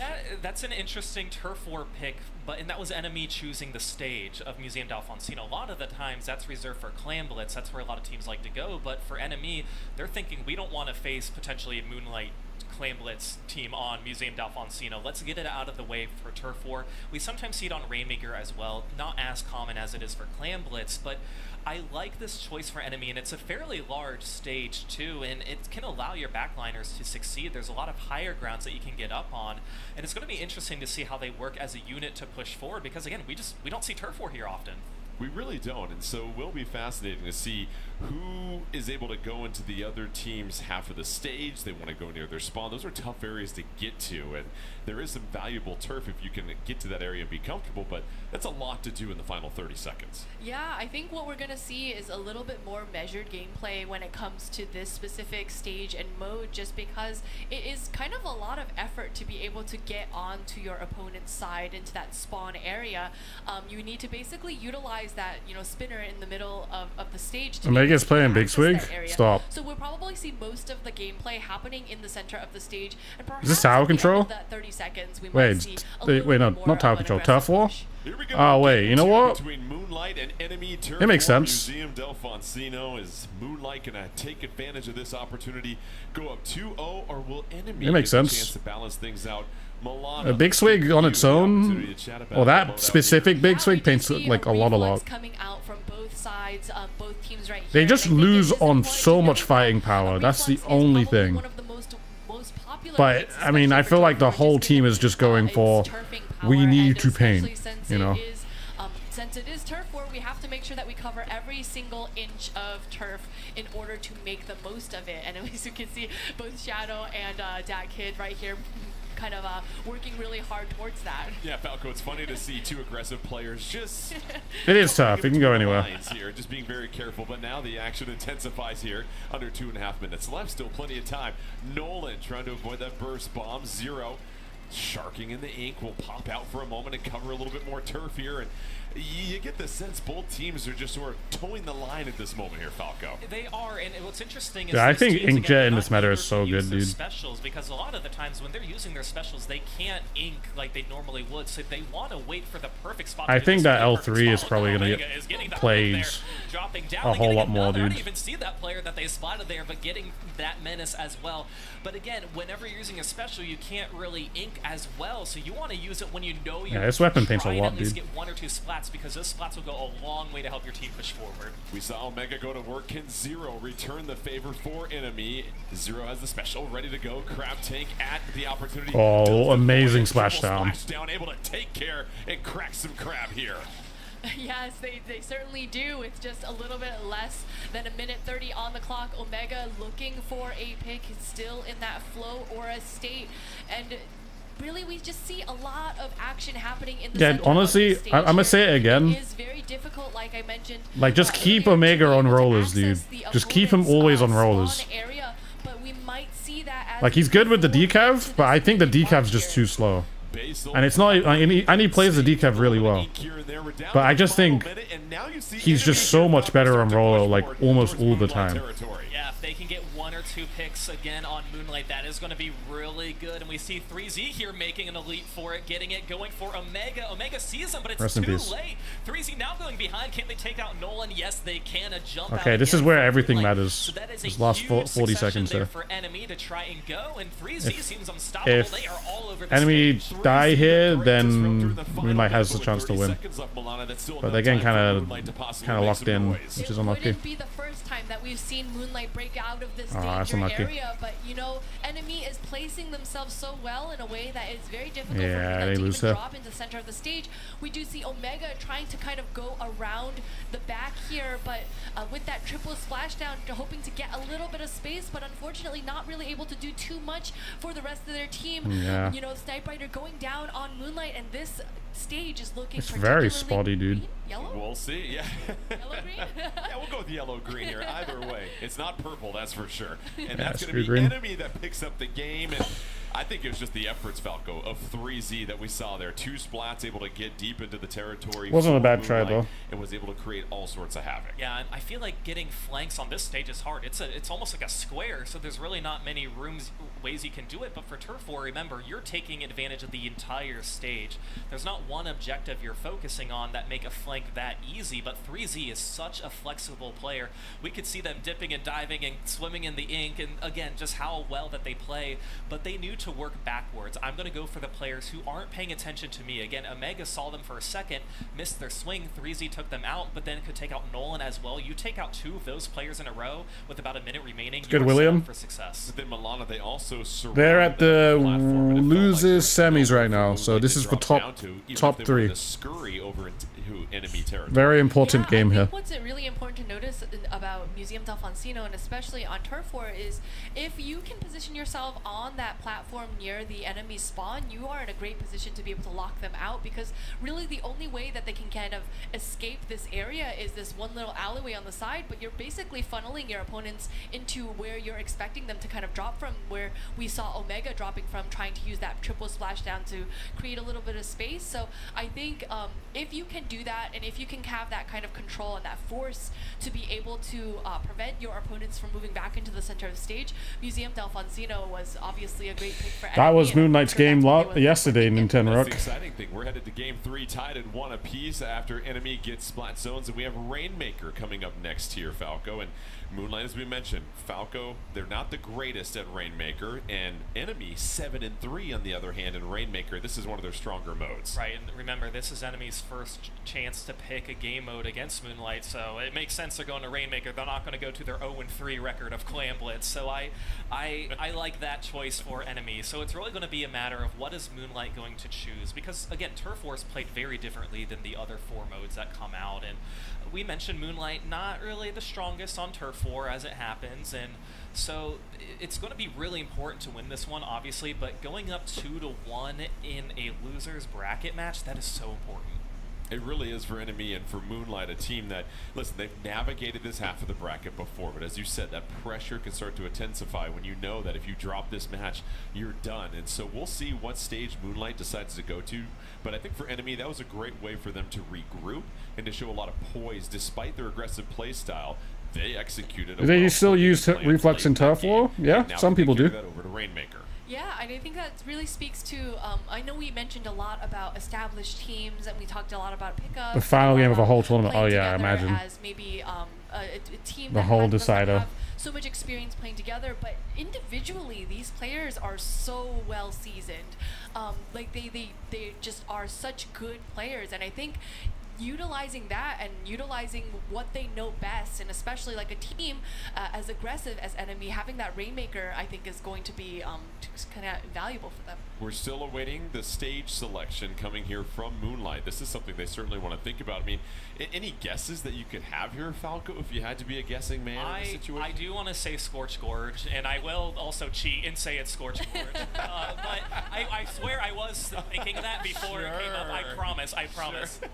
That one. Yeah, you just believe me, you know. It's Father's Day, believe me. Okay, yeah. But, you know, so I like this. All dads are right today. Stages we've seen Rainmaker on so far today, and we mentioned how you know, easy it is, quote unquote, easy to get to that first checkpoint, but then what happens after that? And Moonlight is a very strong defensive team. I think they can stop those points like that, but they're also so strong on offense, you know, leading the charge with, I'm thinking of Nolan's using a 96 scout with the ink vac to push forward. That's going to be really hard to face. Yeah, and also keep in mind that once you get past that first checkpoint, Milana, if you want to sprint and be a hero, you can quickly get your score to under 20 in a hurry if you're able to pounce soon enough. Listen, we saw that happen in that last match, right? We saw, you know, Moonlight being able to push it to 18 and then basically stall out the clock for the remainder of the game. So I'm wondering if that's the kind of strategy they hope to bring with this next game against Enemy, or is Enemy not going to allow that to happen? Because I think Enemy maybe is now aware of this strategy and will do anything they can to prevent it from happening. Yeah, and if you're watching as well too, I'm sure if you're trying to keep an eye on things, you can see that Moonlight loves to get to that first checkpoint, then to quickly get back on it while you're trying to maybe build back up special. So this could be a situation where Enemy's fast, aggressive play style will really help them out. Right, and if we saw anything like the last game with 3Z and how maneuverable they are, I wouldn't be surprised if Enemy just makes a break for it and tries to do everything they can. And again, that's what you're going to be doing on Scorched Gorge for these moments anyways. So I think Enemy can do it, Moonlight can do it, but we'll see, Jordan. Game 3, Rainmaker at Scorched. All right, here we go. Scorched Gorge, Rainmaker. Between Moonlight and Enemy, who will move double 50, or not double Gao here. Luna Gao, Kraken, Zap. Okay. To the middle of the stage. Here comes Zero, interesting. Dark, That is super divey. SS Nolan and Basil on the other side. And so His Charger can kind of like just chill, dude. Yeah, I think as long as the rest are alive. An eye out for is that E-Leader coming out from Moonlight with the Kraken Royale, because what I notice about Enemy's comp right here is that they are a little bit short range, which means that E-Leader could prove to be difficult to deal with. But perhaps I am just speaking a little bit too early, because it seems like a lot of these specials that are coming out from Enemy are oh my god, these jumps. Moonlight a lot of trouble right now. And you see a member of Moonlight retreat immediately, and it's going to be Zero with the Rainmaker. Yeah, only Basil's got super long range. Themselves as the aggressor in this one. A couple of teammates ahead of Zero, helping to blaze a trail. Dad Menace will hide carefully there. Poke and try and find a spot. Down goes Dad Menace, and Zero has the checkpoint right in front of them, but not a whole lot they can do as Nolan comes closer with that ink vac. Unable to escape it is Zero as very good Nolan positioning takes out there. the Rainmaker Falco. Yeah, Zero did exactly what they were supposed to do. It's hard when you're facing 3 members of Moonlight who are just right in front of you and you have nowhere to go. You don't really want to retreat, and I think for Enemy, they knew they probably weren't going to extend this trying to push them back unless they were able to get 2 players down, so that Rainmaker is going to reset. Again, for Enemy, they really wanted to break that checkpoint, and they still have a little bit control of mid, but I think they wanted to push it a little further than they did. Yeah, and you have to give a lot of credit, Milana, to Moonlight for just staying composed in that moment and waiting for Nolan to use that ink vac, who's on the ink vac again, mind you, but it's ink vac versus ink vac. Who will give first, as Omega will retreat with that? Ah, the bridge. With that as well, too. And so far, the Rainmaker remains in mid as both these teams just continue to clash in the middle of the stage, Milana. Yeah, they are clashing. Basil hoping to get a nice pick with that E-Leader before they opt to move forward. Dat Menace holding steadfast here. Tactical are coming out from NME. We'll see if this is going to be the play that they need, but 2 down on Enemy. This could be an opportunity here for Moonlight. Unfortunately, a member of Enemy grabbing that Rainmaker and allowing them to kind of build a couple more seconds for the rest of their team to get into that horseshoe of horseshoe of doom-like area over there in that right side, which you know, I think is a smart thing to do, because again, Rainmaker is a game of time, and if you can waste a little bit of time, especially when you have the lead, it can be very, very invaluable. Omega took out 3Z moments ago. Would this be enough for Moonlight to move forward? For the first time, they finally advanced the Rainmaker here, Falco, and they're going to use the wow, okay. Never mind. Never mind. But Shadow's so close here. Spectator bug. And giving Moonlight the lead with just over 2 minutes left, Falco. Yeah, all things considered, that was pretty good for Moonlight. So that worked out too. And Basil's still leading this charge using that Kraken Royale to try and displace. They're going to opt to jump back while it goes back to neutral here. And they want to keep this push. This is actually really good for Moonlight here. They have a few players going down, but it wasn't I'm going to dunk and then we have to retreat. They could keep up this pressure, and they have the lead right now. Again, not a lead that they really want, but they have it, and it's under 2 minutes. They can't complain with that. he's one hit. Able to pick up the splat there. Can 3Z get another one here? Rainmaker in control for enemy. Keep in mind the lead isn't that large. Yeah, they got the vacuum push. 90 seconds left in this push. One. Dark advances. They get through the first checkpoint. They trail by 1. Can they take the leader? They do. They sprinted forward and they have a 12-point lead. It's not the biggest lead. How about the courageous effort from enemy? I mean, sometimes all you need is just a little bit more than your opponent. I just need one push here. It is a lead, and while a lead to 56 is really not the safest, especially for a stage like Scorch Gorge, and especially as we look at this guy, look at this guy, look at this guy. Oh, 2 came in. Oh, right here, no. 3Z getting a double. That's on not that good for Ultra Save is going Moonlight. To be huge. Shadow retreating. Shadow, can they do anything or will they be brought to the light? Unlucky, They're able dude. to stay on the stage right now, provide a little backup, but we're under 50 seconds left here, Falco. That's a good kill. Be the final push for Moonlight as they trail here in game 3. Clumped onto the ramp. Once again, enemy knows exactly Anyone's cooled that what's out. happening here. Moonlight's been in this position where they can play some defense. Enemy's going to try and replicate that right now, and again, that's why the Rainmaker is exactly where it is. Enemy The Rainmaker is in such an awkward spot as well. Shadow's already down. Forward because we have so much height advantage if you do grab it. So Mega's trying to find the perfect place that they can use this Ultra Stamp, but they don't want to. Well, they're going to use it now to try and take one out. Not going to work out. That's the wow, enemy win this one. That might seal the deal. Wow, dude. Able to wipe out Moonlight with 13 seconds left. Can they hang on and pick up game 3 to take 2 in a row and a 2-1 lead? Here's 0 with the Rainmaker, just trying to avoid all sorts of trouble. 3 seconds left. Can 0 take it all the way down to 0? Damn, dude. An enemy picks not bad. Up game 3 and the 2-1 lead. Milana, how about enemy and their ability to strike back in this one? I thought it was especially interesting seeing Moonlight's strategy from the last match used against them in this match right here, and I think it's just it just shows it goes to show you that the strategy it's a best of 5, yeah. They got I mean, that was interesting to say the least. It really 2 just gals, yeah. Just one good push or one good play by somebody on your team to be able to kind of implement these things. Yeah, it was really just the cohesiveness. It is a Rainmaker free zone. Again, we talk about but it depends. They were able to get that first checkpoint. To it's Rainmaker free zone is like if you bring the Rainmaker in that position, and then the timer will go down quicker. But the Rainmaker can be put down there though, at least. And I think as important as your push is, it's the timing of your push as well. Getting the brewery was good, man. A minute left, you completely change how you play the game. You immediately go back to defense, then say, okay, we just want to build our specials. If we can get the Rainmaker in a spot that's tricky for Moonlight to pick up, that's great. But we need to focus on what is going to get us the win, and that is going to be playing defense. So now enemy is up 2-1 over Moonlight. Moonlight, the second place finishers last season on the brink of elimination. Enemy goes with Clam Blitz, and so let's get to the Clam Blitz. How's the stream? It's been good. It's been good. We've been chilling. It's so funny we've been chilling, this dude. long to get to Clam Blitz, but you know, Clam Blitz, my favorite mode. What you have to do is you have to collect 8 singular clams spread out across the stage. When you collect the 8 clams, you will develop a power clam. You take this power clam and you go into the enemy base to pop their basket. When the basket is open, then you can start throwing little clams in. You can start throwing power clams in. Your goal is to get your score down to 0. If neither team makes it to 0, the team that who's looking like the number 1 right now?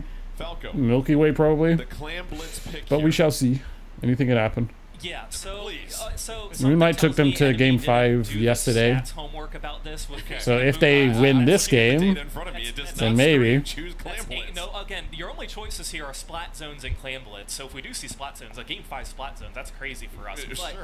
But for enemy 2, you have a team who's 0-3 in top 8 matchups in Clam Blitz. That's enemy. They chose this game mode. Yes, they did. Versus an 8. They're in winners finals still. Now, again, everything against just Cream Soda. I think that game was coming after.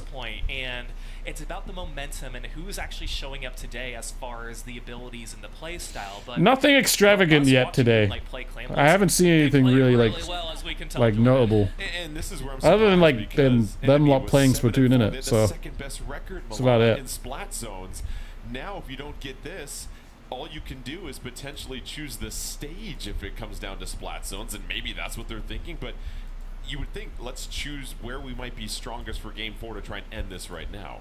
Yeah, I think it is really interesting, but I think if I know anything about the players on Enemy, they're like, you know, we're good at everything. Why don't we just show them that we're better? So it really sometimes is just a display of like dominance. And if you can come out on top against a team that is extremely dominant in Clan Blitz, what does that make you? Did he have 3 win? Well, listen, this is all the drama that we need right here. Enemy winless in top. They won the first game. I'm pretty sure. Undefeated in top 8 Clan Blitz, and Moonlight will get to choose the stage here.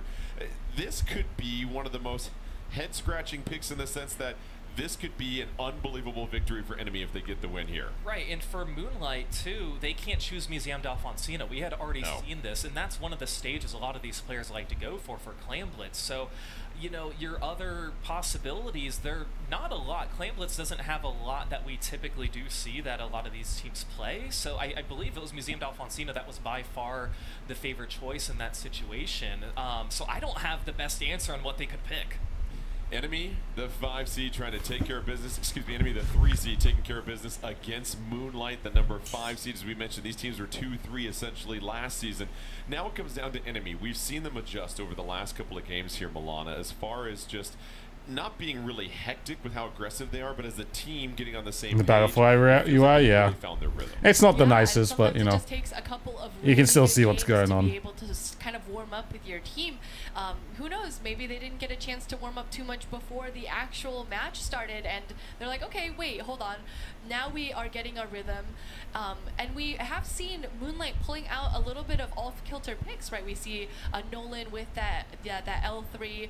We see, you know, Omega opting to go with the roller instead of maybe the decapitator or some other weapons that he likes to pull out. So I think maybe it just took a... How do sets go here? Is it play all 3, best of 3, or game 5 set? It's best of 5. It's just a full best of 5, and then you just go straight into it, you know. Leading up to the basket, or you could take the lower route where there's a lot of congestion that can lead the way. And again, I think this goes back to how strong are our backline players going to be. You know, I'm looking particular at Basil, who's a very strong anchor player, and Dark, who might be able to hold down the fort too for enemies. So those are going to be the key players who have to stay by the basket and call out where the flanks are coming from. And again, it's just not a very conventional Clan Blitz stage that we do see. So there's a lot of numbers that could just be thrown out the window for this one. And certainly, what about that opening push in this here, Milana? So many people put a lot of... How does one even get into one of these tournaments? Well, yeah, I if think, you're for the North American League, it's a little bit of a unique situation, if especially for this stage. you are playing actually, I find the very difficult like to make meaningful pushes because of how many avenues if you're there playing are in the were playing in the last 10 weeks, if you're in North America and you played in a team, and then you're playing like in the tournament every single week, then you get points, and then you get points up until this point, which is the playoffs, and this is the top 8 teams out of the entire playoffs. That's totally okay. Here we go, game 4 between Enemy and Moonlight. Enemy with the 2-1 lead. Can they take this one and advance to losers finals? The stage is set. Ship-shaped cargo. Here we go. And Falco, what do you see? Yeah, not a lot of changes here. Again, we see Nolan with the ink vac. We mentioned we see it a lot on Rainmaker. This is Clan Blitz. We're seeing it more and more in Clan Blitz.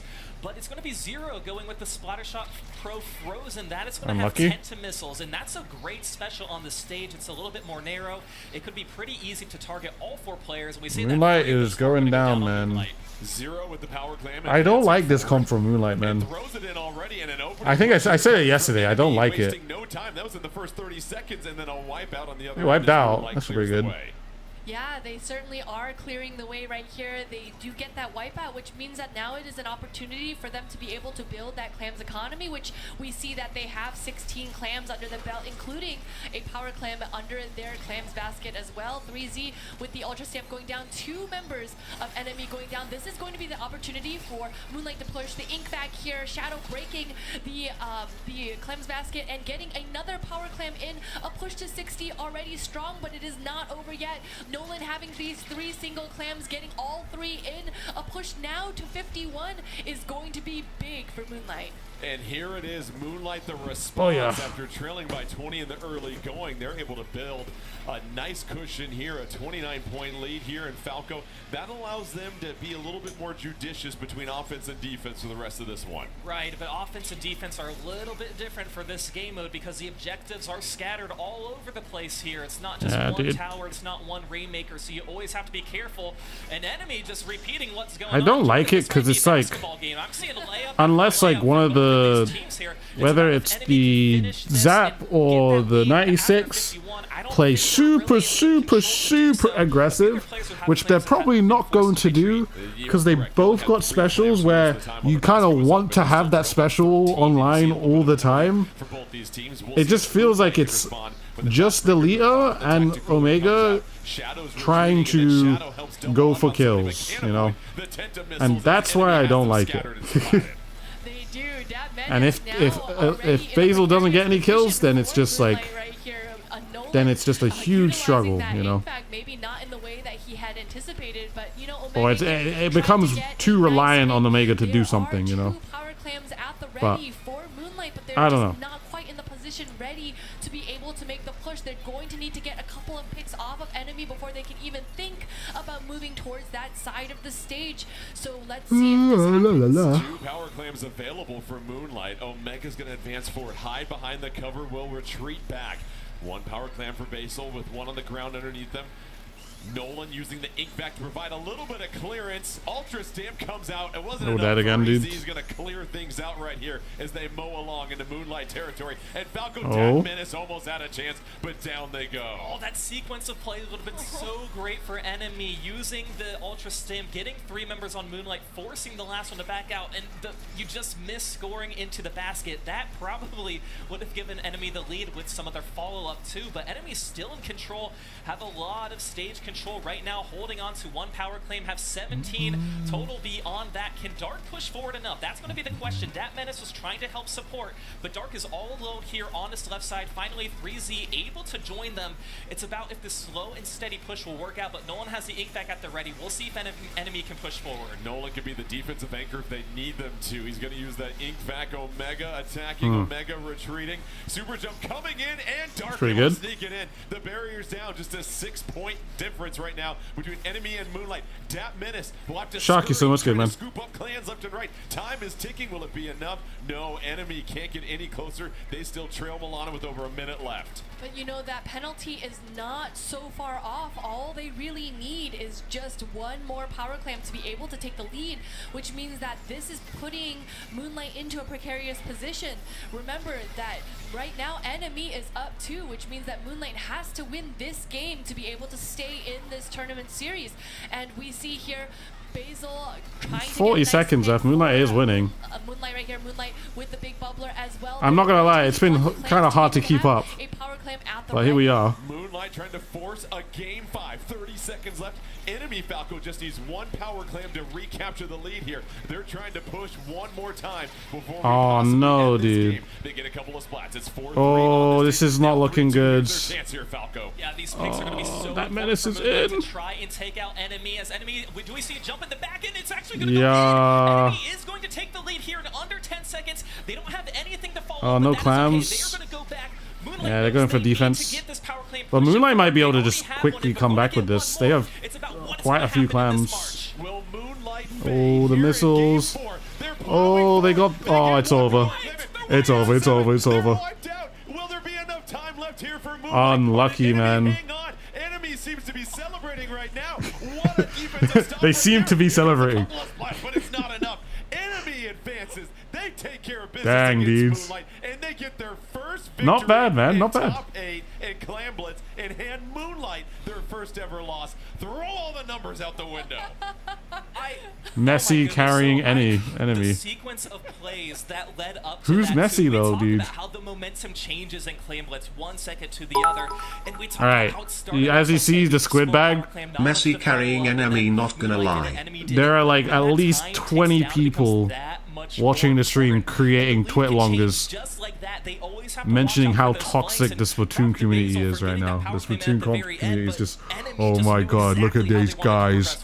I was watching a Splatoon stream the other day, the North American League, and then like they won the game, and they just started pressing the ZR button, and everything was horrible. Oh my god, it's, you know what? You know why this is happening?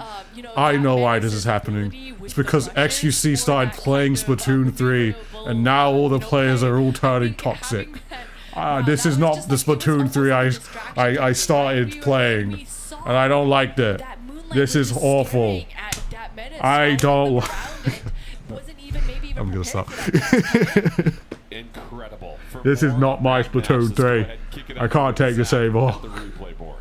What an exciting match that Holy was. man. We have to break that down. You're Alright, I'm gonna contact Ben with me at the start of this one, because it's gonna look in the first few clips like I've just built the Omega show here. And while that's technically true, the theme I want to go over is enemy. One of their hallmarks is aggression and offense, but Omega finds ways to be supportive while maintaining that offense and aggression. So as we play the first clip here, this is going to allow them to continue this tower push. We've seen mainly Omega on weapons like the mid-decavitator, the Splatana Wiper. So why were they on the roller this whole time? Well, you get the maneuverability and mobility, and you're playing on stages that have these low walls that you love to shark on. That would allow Basil to get on the tower and continue that push. I've almost never seen anyone play at the top of that obstacle. They're beautiful, even going to a more supportive weapon like the Big Swig Express. You also saw Zero get taken out using that triple splashdown to counter.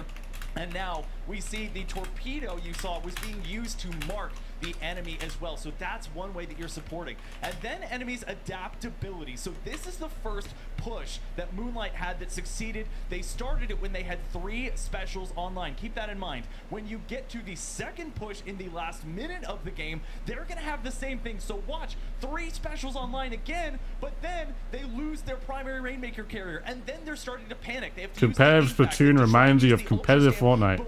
And you know who is the best Fortnite player in the world? Peterbot. Try search him up. What if I don't try? Tells the story of how enemy is going to be able to advance here. Beautiful job on holding it down, and they were able to make it work against a strong Moonlight squad. Thank you so much, Zach. That was an unbelievable match as enemy will advance to losers finals. Let's go ahead and check out the bracket here as we continue to make our way.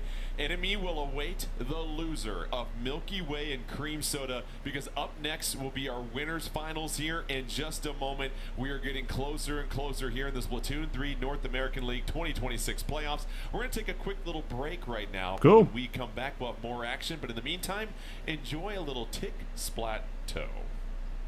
Oh, hey okay. Everybody, my name is Saf, and I'm joined by Magic today. That's cool. We're gonna get Ben in here real quick. All right, guys, we're gonna have guests in here. All right. Let's take a look at the board and see what All right. All right. very, like, strategically planning. Actually, I'll just call him. Start voice call. Start voice call.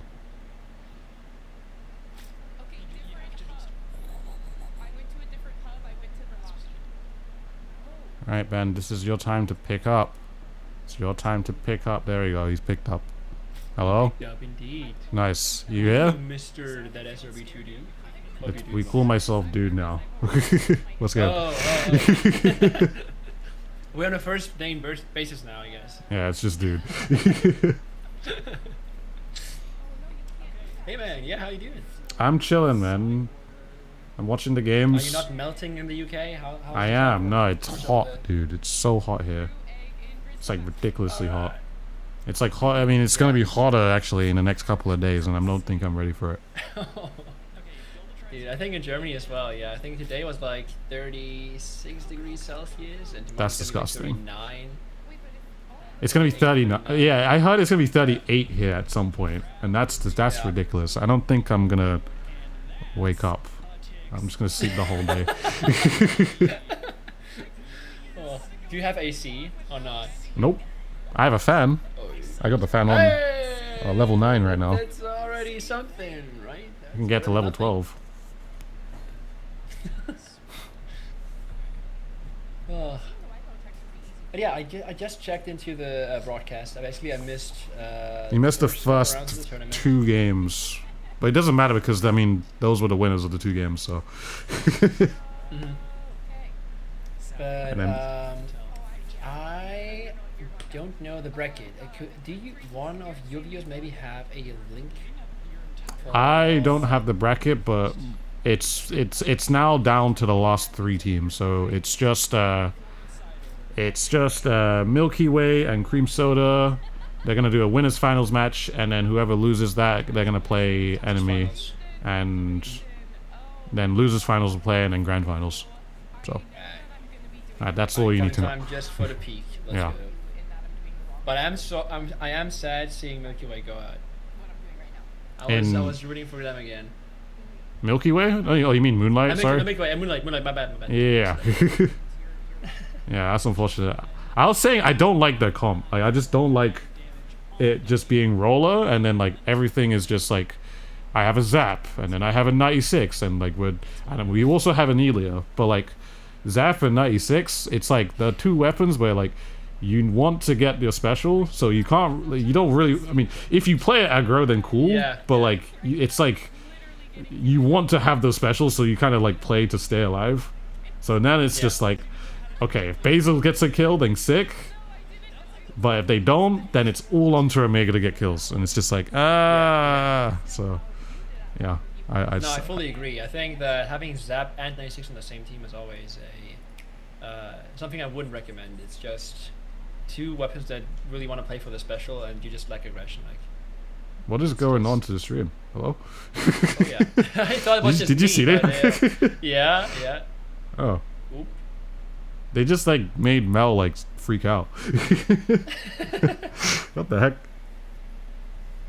She's gone. Nah, jump scare. Unlucky, man. Yeah, chat. Well, I guess that's it. Good night, guys. Stay tuned. Let me get my foot pedal a little bit closer. The Switch 2 logo appeared, and this. Yeah, no, I don't know why that happened. This is a Splatoon stream chat. Yeah, no, it is. It's chilling. Guys, do you think it was glitching because they were trying to show the trailer for the 3rd kid reveal too early? They're not doing that. They're not gonna do that. I mean, surely this time, right? They're not doing that. Remember last time you watched? I said the same thing. We said the same thing. Look, I just think, you know what? I'm just gonna say it. All Splatoon people are spoiled. We're too. Well, I'm actually not weird. It's just it's everyone else but me. I'm not spoiled. Oh, everyone is just so spoiled. But me. Hey everyone, here is some fresh news about Splatoon. I mean, I can live without focused adventure. Check out this neat little place. The hideout. Sorry? I wouldn't complain about getting 3rd kid. Oh yeah, I wouldn't complain either. It's just not happening though.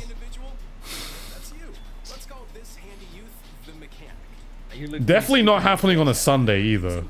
They don't reveal things on Sundays. They don't? Oh. No, they reveal things on Tuesdays.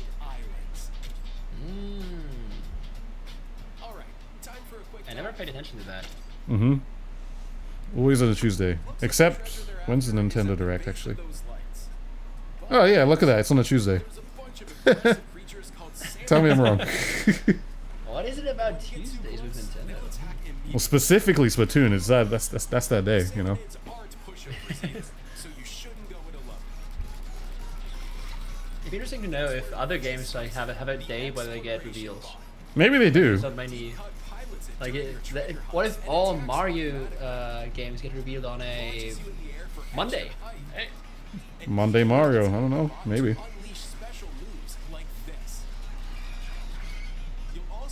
What do you think of Raiders, by the way? What do I think of Raiders? Yeah.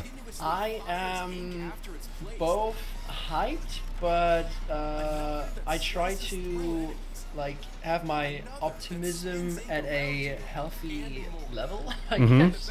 Like, I think it does look interesting. I'm just curious if what people have been saying about like just worrying that it was originally planned as a DLC, then like got out of hand with the content and they had to package it in a separate game, and they're worried that it will end up feeling like a DLC with something extra. And they also like say, yeah, we have the lower price tag because maybe it's not that much content, so it's not an $80 game. But I'm not gonna complain about a game being cheap. But yeah, I'm optimistic, especially about the fact that it's multiplayer, like there's online multiplayer enabled, and I'm really curious how that is gonna feel because it does look really chaotic, just like a more insane salmon run. Yeah, I'm looking forward to that. So. No, I think the multiplayer is gonna be so cool. I think because like how I think it's gonna be, it's like what's it called? Because like okay, first they've shown like places where you can play, like okay, you can go to this place to get treasure and all that, bing bang and that, and then like what's it called? I assume that like you can play with players in different places and whatever, and do like specific raids with like people and all that. So I do wonder how that's gonna be. Welcome back. Oh, yeah, I'm really looking forward to it. I'm really hyped. Yeah. I think you as well, probably. Yeah, no, I'm super psyched. I think it's, I think, you know, the thing I'm probably going to have the most fun with is just, I don't know, trying to get people to play, you know, to take the Splatoon formula and apply or it doing like collaborations and stuff, so. You're that much more. Yeah, it's just another new thing that you can try with other people. I'm just ready to play something new with my friends. I'm excited to hop on and enjoy Splatoon Raiders for everything it has to offer. Well, we've got a lot more excitement coming up just now here. We'll have our winners finals matchup between Milky Way and Cream Soda, and then whoever loses that will take on Enemy, and then our grand finals. If Salmon Run and Side Order had a baby debating on getting Raiders on both meet, I see them. Action, and what do you remember most about what are we thinking? I think Milky Way will win. I think they're gonna win this one. When you have, I think, a team. Moonlight's been the only team that's been closest to take them down, though. So close matches, it's just inevitable. What I'm looking for today, Jordan, is how did they bounce back and what did they learn from those close matches? And Siren, listen, we have talked about this bracket. It is very top-heavy. A lot of talent. Our top 3 teams have moved through. Just your impression so far as we get closer to grand finals. We'd love to see the underdog win. But kind of seeing I also think that the comp is a nice matchup against Milky Way. None of us could have predicted before. I think especially 52 is just nice today. Milky Way. I kept thinking against Jared, I think it's a good matchup. And it just depends on how good of a day. Wait, something else happened. I didn't expect this. Yeah, we have to see. It's just been full of very pleasant surprises, Jordan. All right, well, let's take a closer look at our teams as we get set here. We begin with we Milky Way. Do not know if Raiders is 120, but we hope. We can all hope.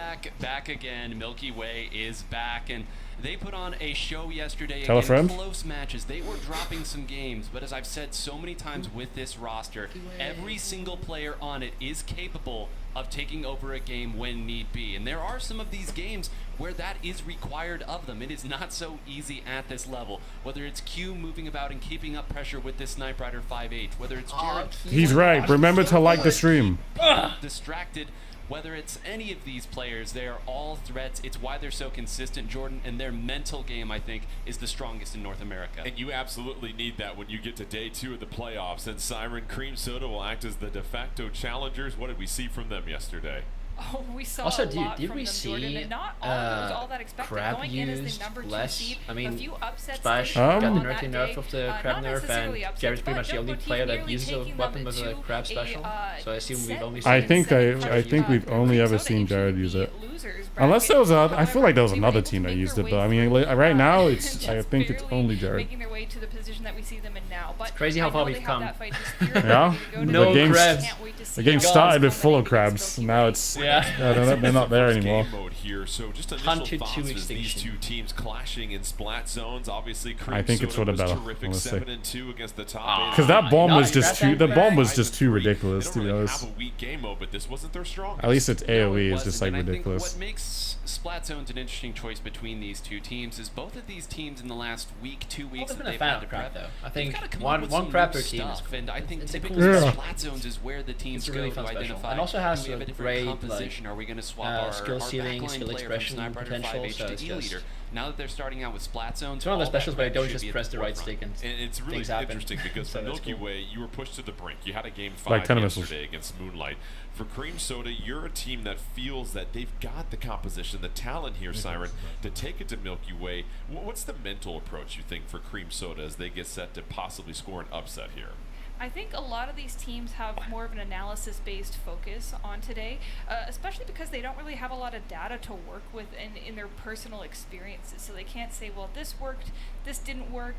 They really have to base things off of what they've seen and solely that, because I don't think a lot of these teams have interacted as much outside of this wait, I also just saw someone point out in your chat, another baby one, that there's going to be different difficulty settings for Raiders. Yeah. Happening right now here. I think I forgot about that. First time they only played one really time. Cool. That was in ladder, and that was actually with Hexen in. I wonder what they'll do with that. Well. So this will be the first time that these two rosters have clashed I expect in Splatoon 3 North American like League massive 2026 hordes play. of Soundruns like For it to be in the S7 winners is like we've never finals seen of the before. playoffs, that's Because I mean, not something you get to say. there's And you multiple bring up a reasons good for point. why it's Hexen will be only more on Switch coaching 2, role but I today think with that Thunder, Switch Zenith, 1 would never Goss, be and Wei, able to but handle all of this the is why this match is ones. huge Yeah. here, Siren, because you get this victory.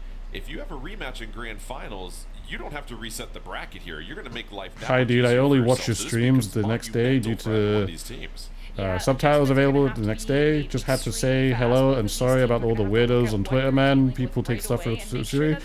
You're good, man. It's all good. I like my. There was one specific tweet that I saw, and how do I describe it? There was one tweet that I saw, which is really interesting, because it was just like, okay, I made a tweet about X, and I just said, hey man, I think it's cool that you're playing Splatoon. There's nothing really much attached to it, but I just mentioned it because I thought it was cool.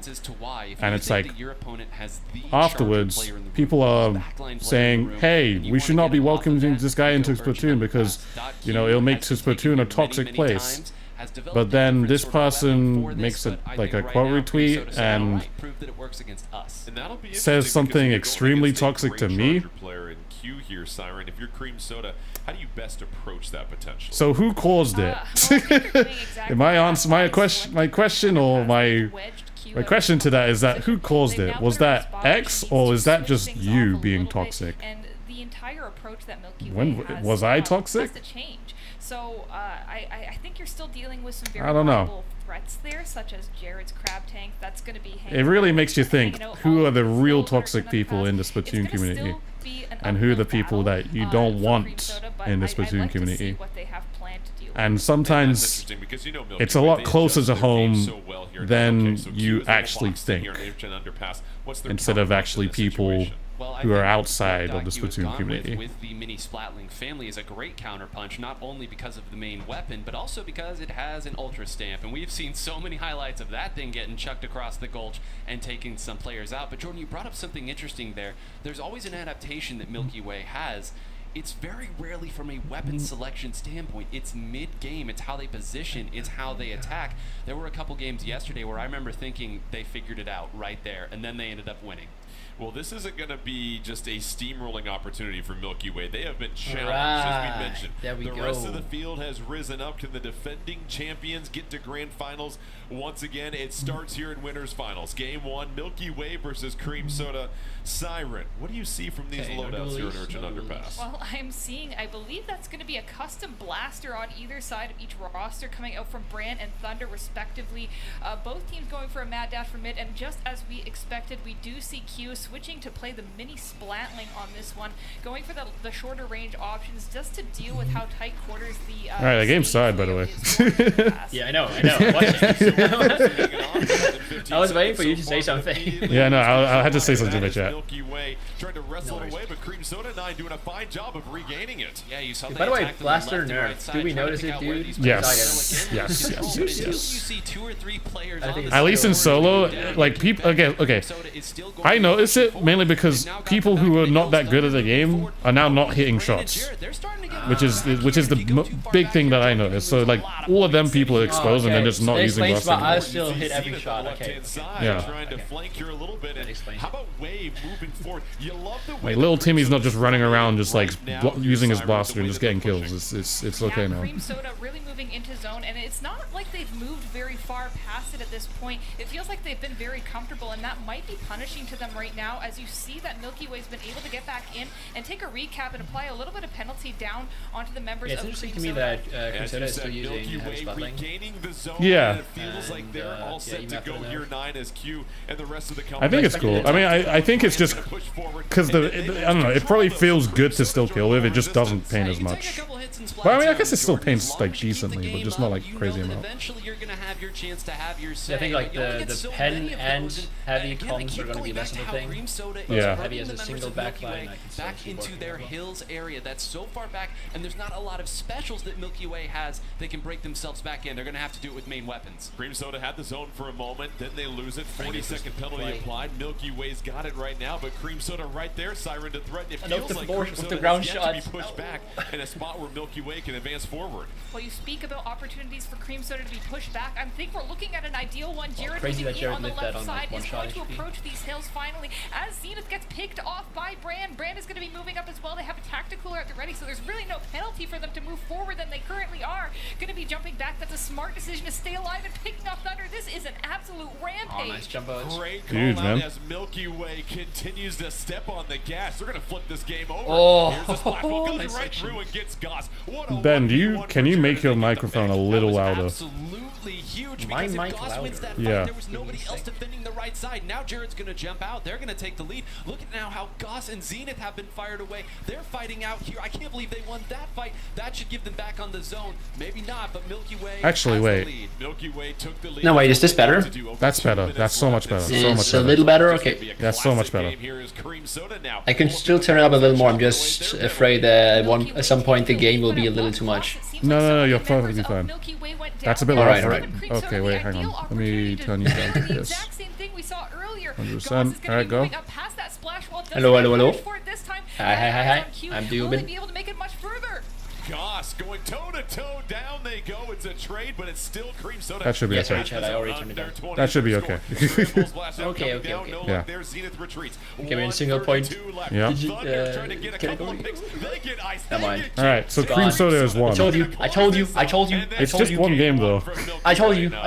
It is just one game though. Go. This is winners finals, baby. They will sweep them, bro. Trust me. That's why we I have the knowledge. As long as there is still time left on your counter. Yeah, but like Cream Soda is second seed and Milky Way's first seed, so like how does that work? So yeah, they have to lose. One is 1 and 1 is 2, so you know, one always comes first. Good Yeah, argument. that's the thing about zones. It can be a bit of an Achilles heel when you get the lead and you're just trying to find ways to keep things consistent and keep that timer going down because it's I was so focused on fixing my mic settings that I didn't actually see what happens. Yeah, honestly, I was even watching the game. I was looking at chat like, oh, we can't hear this Ben guy. Like, is this Ben guy like here? Like, who is he talking to? Game, and it was much in the favor of Cream Soda. It was, and it allowed them Dude to and his go little with imaginary a sort of friend. backline look that they really Yeah, liked. Steven is back, Something that we guys. saw yesterday was Wave was switching around a little bit of Elite. You have an imaginary friend called Steven? I did. I did. You did? Yeah, when I was really, really young. I told my chat about it. Hey yo, that's so cute. What did he look like? Shadow the Hedgehog. He was called Steven! Oh my god!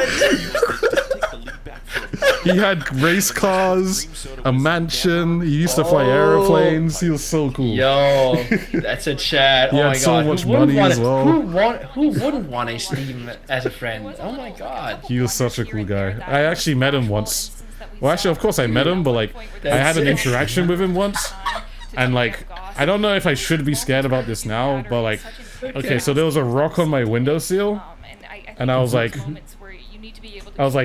you know, doing hand signs around the rock because I'm 8 and I'm like, you know, I don't know what I'm doing. So like suddenly, when I'm looking at this rock, the rock moves by itself, right? It just turns like a full 180, and there's no wind. The rock is on a perfectly flat surface, and it moves a whole 180. And you know what I say? Hey, Steven. That's what I say as an 8-year-old. They've already lost But when I think about it now, I'm like, I had a spirit in my room. That's some horror movie material right there. These players are so good. In my mind, it's crazy, man. Siren, you also picked Cream Soda to win. But yeah, also hi dudes chat to the people that hear me now. They can sometimes be their own. Yeah, Steven's crazy. Yeah, they really can be, and I think a lot of these players, when it's dude, somebody has to draw you and your imaginary friend Steven the Hedgehog. Just draw Shadow the Hedgehog. It's that easy. I know you and I. We've been there. I have not been on the big stage as a player. Well, you've been on the big stage. Yeah, true. But you feel that intensity as you mentioned, because all of a sudden, every single league, okay, maybe we didn't win this week, there's another event, or we're just getting to the playoffs. Oh, okay, there's a loser side of the bracket. I think Milky Way 9 is very much aware that if they don't win this match, but yeah, if I ever walk in on my kid talking to Steven the Hedgehog, I think I gotta give him to like open up to adoption soon. I don't want to say okay. I'm gonna be freaked out by that. Then the Rock moves by itself. You're gonna put them up for adoption. Yeah, if the Rock starts moving on my windowsill, I'm like, whoa, I'm out of here. What I want to see from them here on this tower control pick, because they do have control of this stage, is I now want to get a sense of how we had, I don't know if you had the show in Germany, but we had this show called Foster's Home for Imaginary Friends. What does Ice play? Have you heard of that? Oh wait, let me look that up. Maybe there's a German translation title that I know. What else stands out to you? Foster's Home for Imaginary Friends. It was on Cartoon Network. Oh, jeez. You have Cartoon Network. There's a lot that comes into play, and I think it's mostly focusing their attention. Oh, okay. I've seen it. I think it played on Nickelodeon in Germany. Ink strikes going out on checkpoints to but I never watched it. Done with other specials as well. Things like a booyah bomb, things like 10 missiles. Wow, that's where I got the idea from. Like, I should have a and focusing on defense, but some others also put all their focus on getting the tower I've definitely seen it like once or twice, but I don't have any memory, I think. On a big bubbler strategy of like the story. Yeah, I see the main character, I think. I know him, but I have like no memory of anything from the... I remember the main character, but I can't remember his name. But I remember Boo and William and they've probably played through this thousands of times for the most part. Eduardo. Action-packed stage. And, I can't remember the other guys. It's that, and it's also just the key moment. The main character has a very square-shaped head. Yeah, there's always a fight that happens. If you go 2 or 3 down, that's when it gets to the point of no return.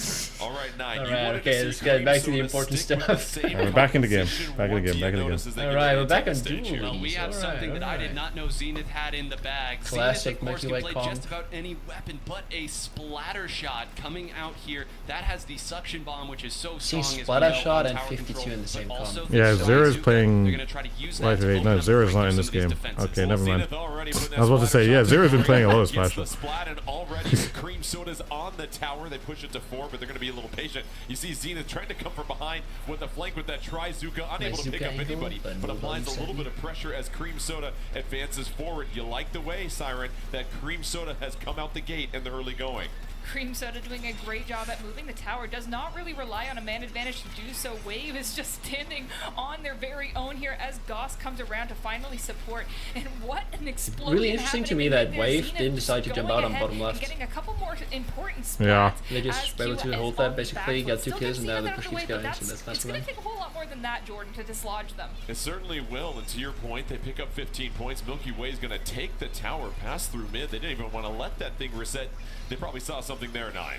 They saw an opportunity to get Q in a great vantage point to at least start firing at some people and hop over to the box. Jordan, these teams are very deliberate about who is riding the tower and when. They want to set up the best possible situation because they know 15 points, 12 points, that ain't going to cut it. I love the action here, though, Siren. They are not waiting for this tower to reset at any point. They're hopping on as soon as they can. Cream Soda unable to build upon their lead. Here comes the tower back the other way for Milky Way. Let's check in on Goss. Came in for game 4. Oh, unlucky.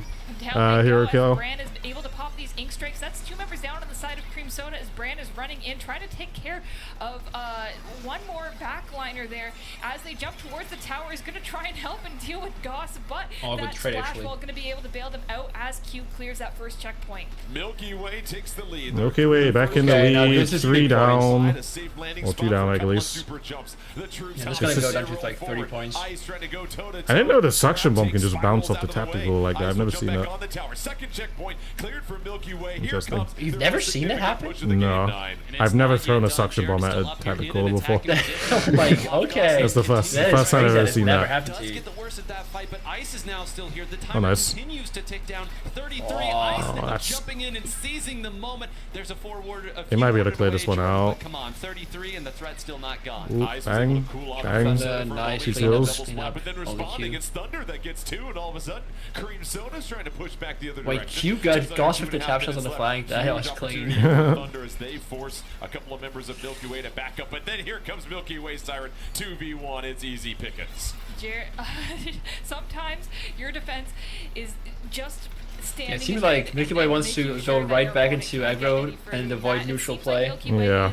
Like just pop crab immediately, keep on the offense. Not necessarily relying on their push down to 33 at this point, but rather just keeping their opponents away from the tower. I don't think it's going to be enough, but they can sort of stall out the timer just for the time being and make sure that they hold on to the advantage that they have. And if they see a better opportunity to push, they are absolutely going to hop on that opportunity. It's a huge lead right now, 9. Does Milky Way just sit to get back tower out of of top 138 and just make sure they try to play as best defense as they can? As you see, Zenith picks up 2 members of Milky Way right here. Well, I was about to say, I think. Sorry, chat. I'm trying to keep up. I can't keep up right now, dude. It's like one thing happening here, one thing happening here. It's like, I mean, all I know right now, Milky Way's winning. That's cool. Looking at the score at the top tells me one team is winning right now. Yeah. There's nothing really significant that I've seen that's just like, oh, this is happening. And that's why they're winning. It's just like, they're just kind of all scrapping and then there's more scrapping and then now Milky Way's pushing and they're also flanking at the same time. So now they got all control. Oh, and now they're just dying off from what? Like, how did bro die? One section, I think one Zuka shot. Zenith does have eyes on one member of Milky Way as they push them towards that right side. Yeah, it seems like CS is just having problems to get Milky Way out of mid and avoid. I think Bran especially has been going onto left stack, and like then they got pincered again and just pushed out of mid. Second they seem like they got some more paint down. They haven't even done that yet, Jordan. This is going to be an insurmountable push that they have to make. Zenith does get splat down. So this could be something. You gotta hit that. I don't think you're hitting that though. Definitely not. Yeah. You got the control on top mid, or top whatever it's called. The plat? Yeah, the plat. They just have to hold it really well. Milky Way losing people. They need to get Bran. They need to get Slasher. Or we have DT strikes. Judge coming in for a flank. Yeah. It's too late. Milky Way ties things up at 1 apiece. Big tie here. Best of 3 now. An understatement there. You know your opponent has suction bombs they can throw at the tower. They have a booyah bomb they can throw at the tower. I know I'm not a fan of seeing double shooter no comp. I never like nowadays especially I just don't. I don't know why. You want 2 blasters? And for Milky Way, yeah, why not? I don't want to. Yeah, we don't need that. That change things. No, but especially splatter shot and 52 is just. I don't know. Just running up into what we call seems the like area, all the way into the spawn of Cream. I don't know. I don't know if splatter shot is like worth using right now. It's not played that much, but you know, it's there. I just think that something like a Forge Pro here has more value. Like I would have liked their comp more if they had a Forge as well. I see. Yeah. So now Milky Way or even the Missile Pro. This entire match. It's 1v1. Some people have been playing that though today. Don't have too much pressure here.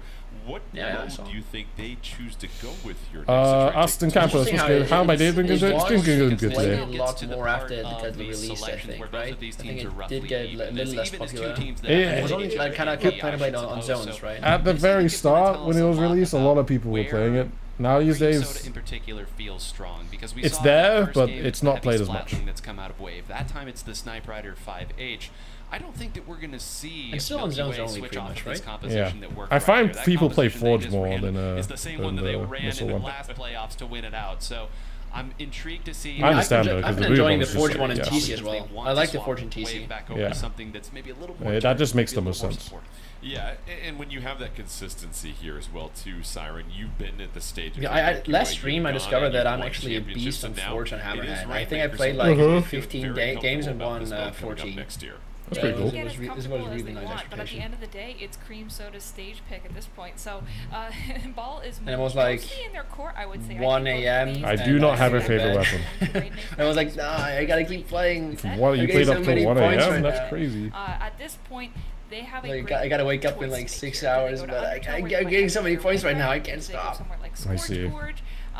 It ultimately depends on how they want to position their players and where they think they're. What about you, by the way? How's your 4-star weapon run going? During top 8 and league play as far as their percentages we go. are at the sign was not a good sign. And 12 weapons. One or two that they're really strong at. I think 112 weapons are at. Advantage, and we're going to learn here soon. So this would be the out of 61 more. Giving yourself the lead going into Game 4 and Game 5. You've heard it plenty of times, not only here but throughout the regular season. Doesn't sound. I mean, to be honest, it doesn't sound that a lot, but I mean, it'll probably take me up until next year. So yeah, fine. That's a grind. That's totally fine. Now the all-important stage choice, which should give Cream Soda an advantage to at least set themselves up there, but it's hard to say there's any sort of advantage against Milky Way.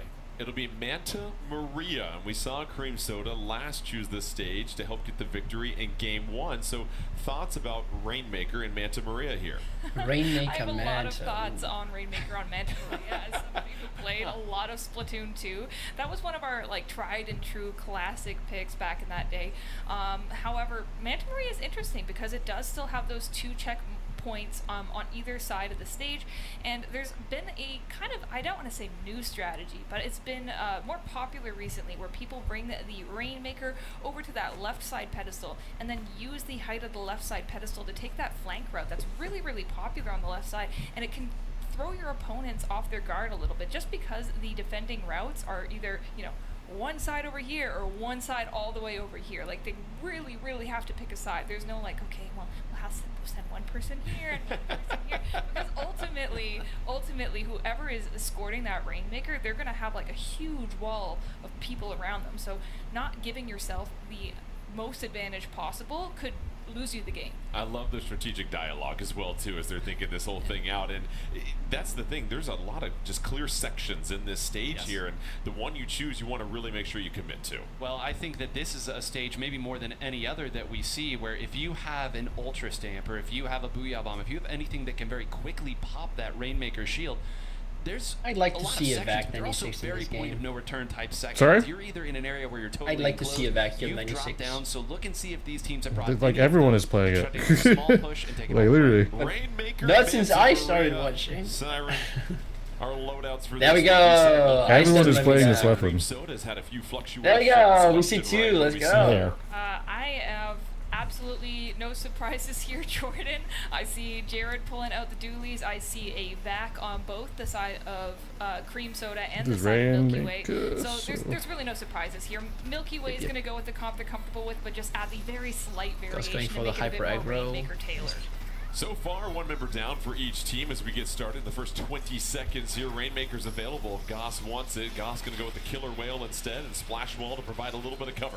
Goss being very careful about climbing up retreats and seconds that thought. And so far, Cream Soda is the one looking to get the first strike here. Oh, you want to save that guy? Never mind. Well, let's see. Now Got blasted, now's bro. really where the game begins, though. You can see everybody It firing did force at Milky this Way to Rainmaker. drop The pop is commit for going the all rain. the way of I think Cream they're Soda, gonna- but that they gave might, Milky they're Way not. enough time to get their check ink back out. That immediately. gives Goss Maybe. enough time to swing around. Now Zena nice has pick, moved up, Jared. and well, it's Huge all kick. in the scrum. These players identifying But everything, but it will Cream, finally be the checkpoint. I'm trying to not call them Crush Soda, but that's what they're called. Does get the checkpoint in Siren. Yeah. Hands in the air right now. What's going through your They're mind? pushing up. I didn't That's even pretty know cool. Zenith Yeah, I was think I over want to there say that I just think being the able to comp is grab going to that be to Rainmaker get them and checked. that checkpoint just So when that's what happens. Milky Way Way thought they were in the clear. I mean, speaking of in the clear, they finally did get that checkpoint cleared for themselves just now, and Q is actually going to be the one back against back.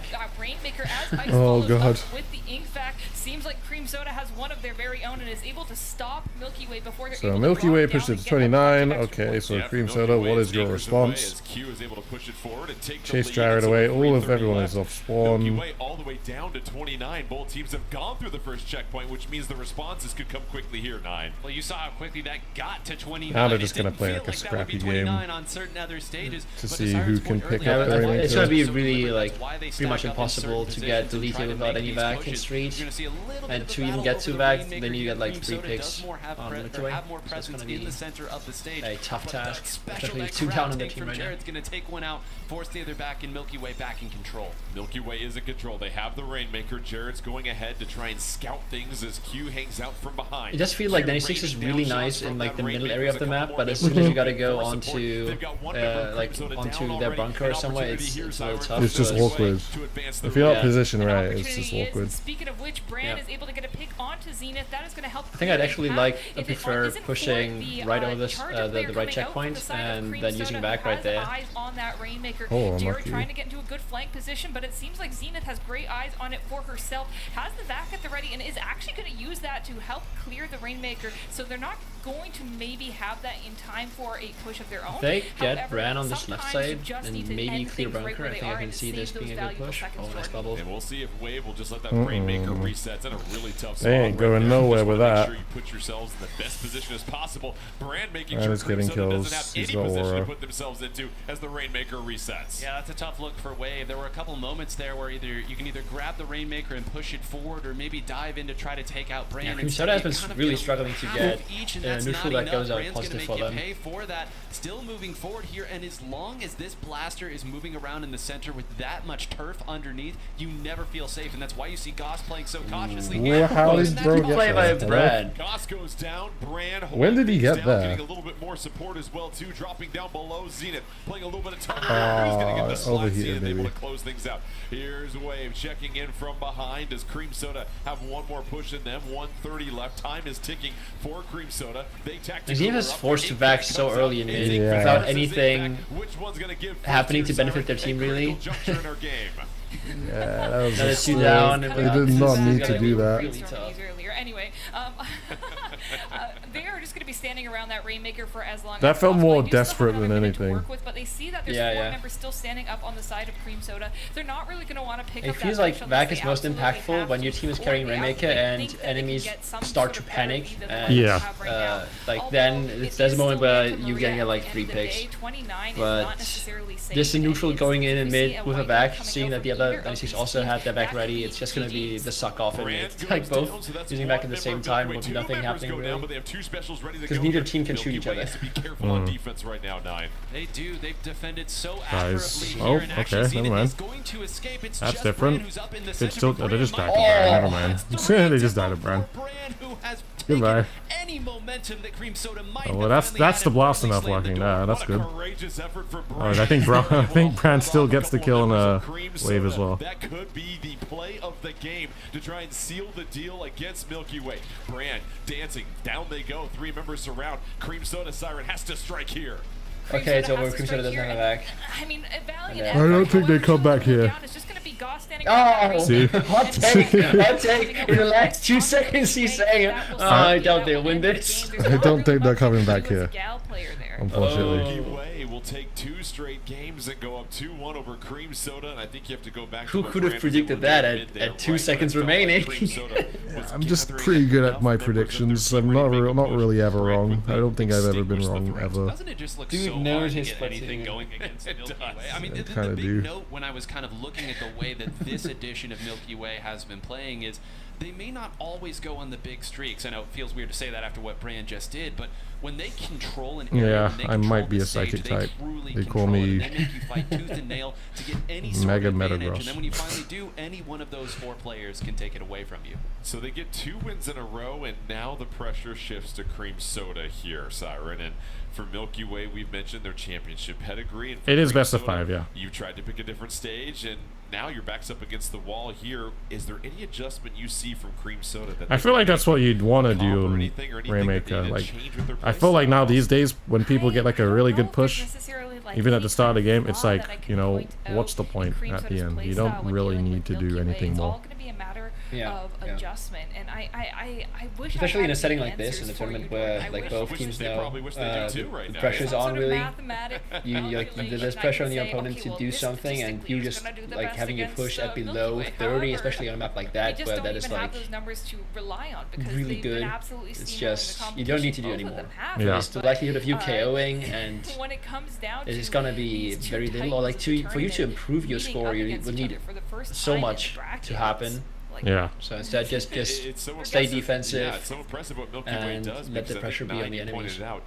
You always have to just play flawlessly for the entire game. Let's get Sasha. If you have that one breakdown, Milky Way is going to make you pay, and then on the other end, you have to go above and beyond what you normally do just to break down their defenses. Well, let's talk about the one breakdown, because I truly believe it was only one that Cream Soda made. Their breakdown was that they went 3 down when they got the Rainmaker to the checkpoint. And I said pay dearly, and I was very intentional with my words, because even on a stage like Manta Maria, where it feels like it's really long, the pedestal to pedestal distance actually isn't that Big far. Daddy 9. Which means you go 3 down, so now your opponent's coming back, they're going to win the tactical war, and I mean, you saw they only needed one push, and then it was defense. So the question is, for Milky Way, where do they feel most confident here for Game 4 to try and close this out and go into Grand Finals? Obviously, they're talented in a lot of different areas, but do you think I don't think you're getting a Game 5. Historically, from what I believe, I think Milky Way maybe Milky Way makes it close for the viewers, you know? I don't think it's going to be close. That Cream Soda can pick from that would really That's my prediction. throw them off at this point, especially now that it's not going to be close. They're just going to win. Cream Soda are going to lose. And then they're going to go, Cream Soda are going to go into losers finals, and they're going to beat Enemy, and then they're going to go back into grand finals, and then they're going to lose again. The bracket reset. No bracket reset, they're just going to lose again. Listen, if it is for a team like Milky Way, they're going to feel that's just what's going to happen, and you guys are going to see it all here as it happens, you know. No true counter pick, and I think if there's any I don't stand a chance against your Cream Soda. You against your vision. And you looked great on I have a crystal ball right in front of me. Yeah. It's in the form of a deodorant stick. Don't forget to use deodorant. Very important. That you have to tend to. If it's the whole stage, maybe even if it's a bunch of I'm at home being scattered about, if we as do go stinky as I want to be. Maybe that's one thing they can tell themselves. Well, that's not very good, is it? Well, that's what's interesting, because there are only 2 remaining modes. Turf War will be the mode for Game 4. Sitting here in my basement. After this would be Clamblitz into 9's point here, Siren. That doesn't necessarily be the central objective right there that they can defend. You've got to cover the entire stage here. So for Cream Soda, this becomes a monumental Quentin, game what's to, good? number 1, avoid going down to the loser side of the bracket to force a Game 5 where over you've got here stink maxing. Absolutely. Not a fan. I think Milky Way is very much focused on not playing Clamblitz at this point. I think they want to end things out right here and have the set end in a 3-1 victory for them. I don't think they want to go to Clamblitz just because I think they really do feel comfortable in certain modes where it's like, okay, we don't need to move around too much, but it's like, whoa, where did that spider come from?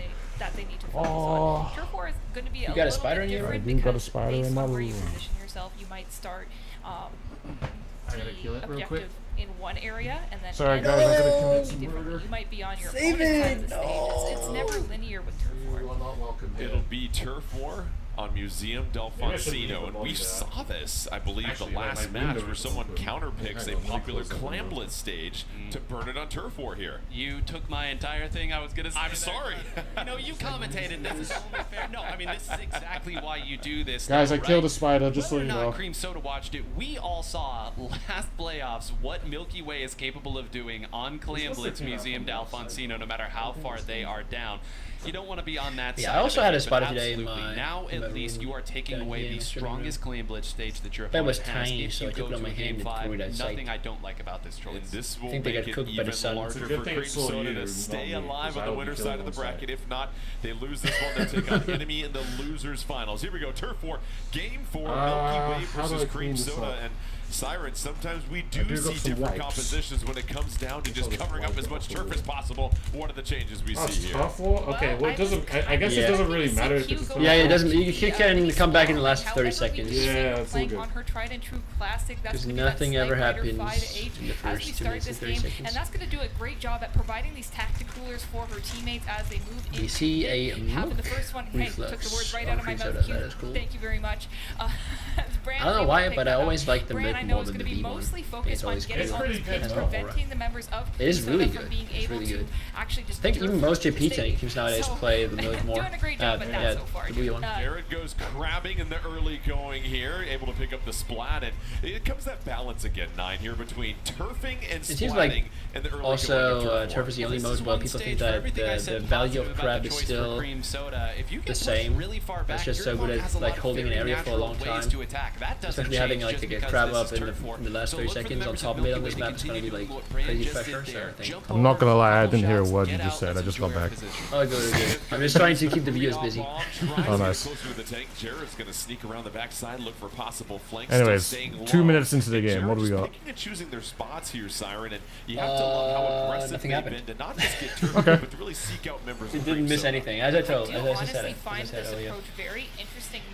Basically, I said that the value of crab is still the same in turf. Camping the ledge beneath Cream Soda's base and is just trying to see where people are dropping from. They're holding on to the center of the stage and absolutely nowhere else so far. Basically just that having crab on this map in the last 30 seconds and using crab on top mid.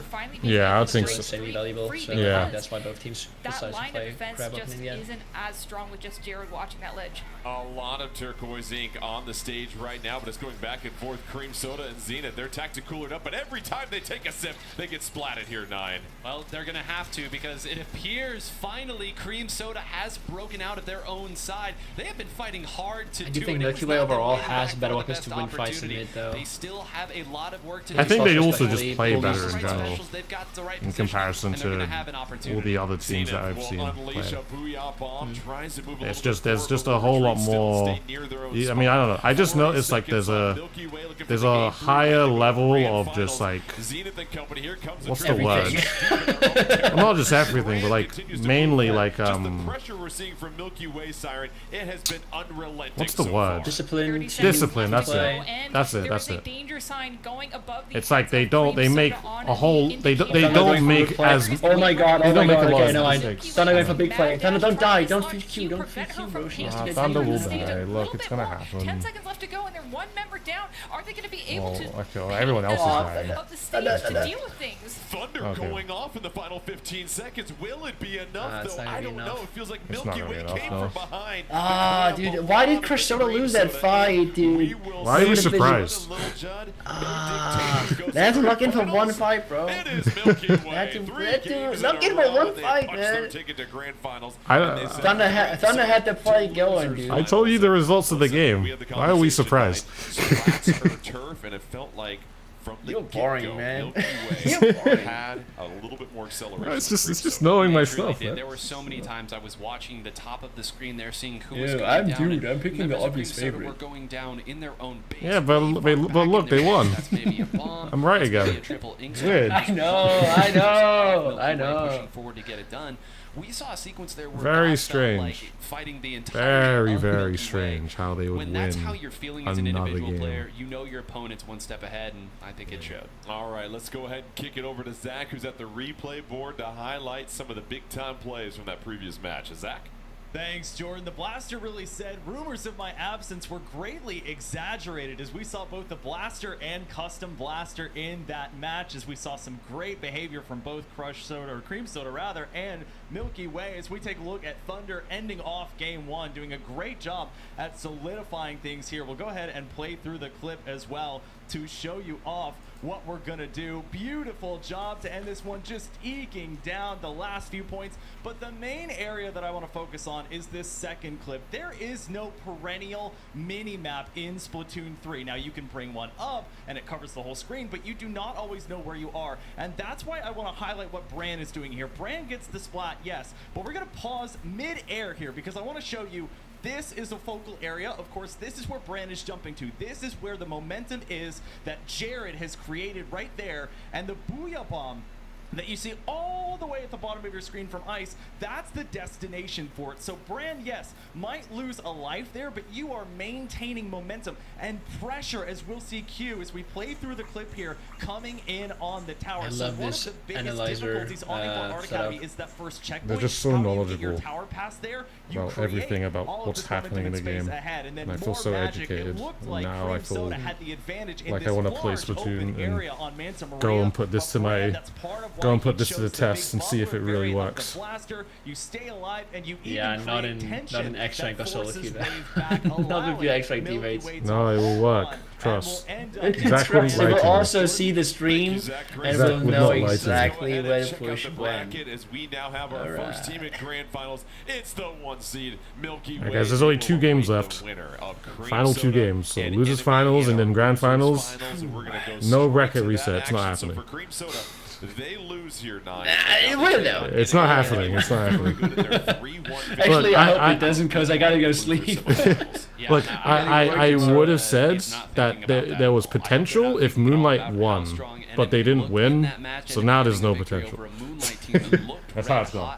At this point, just take a breath and say, all right, we want to play Milky Way again. Let's get this done. Let's play our game. Because I really don't think they need to feel bad about how they played there. Milky Way is just that good. Siren, your thoughts on Enemy? We saw them yesterday. You saw them here today during the losers quarters and the losers semis. What strikes you as far as their opportunity to possibly get the upset over Cream Yeah, Soda? I would prefer seeing losers finals with Moonlight in them. them. I firmly believed that Enemy is a group of players that does best under pressure, and there is no greater pressure Sometimes than it's the just days. opportunity to maybe upset the doesn't work players out. of Cream Soda in this losers final. And so I think those elements really play into it. I know Zero, like when he's in this position, like he gets hot. He's ready to he's ready to go. He's ready to fight. It happens every single time.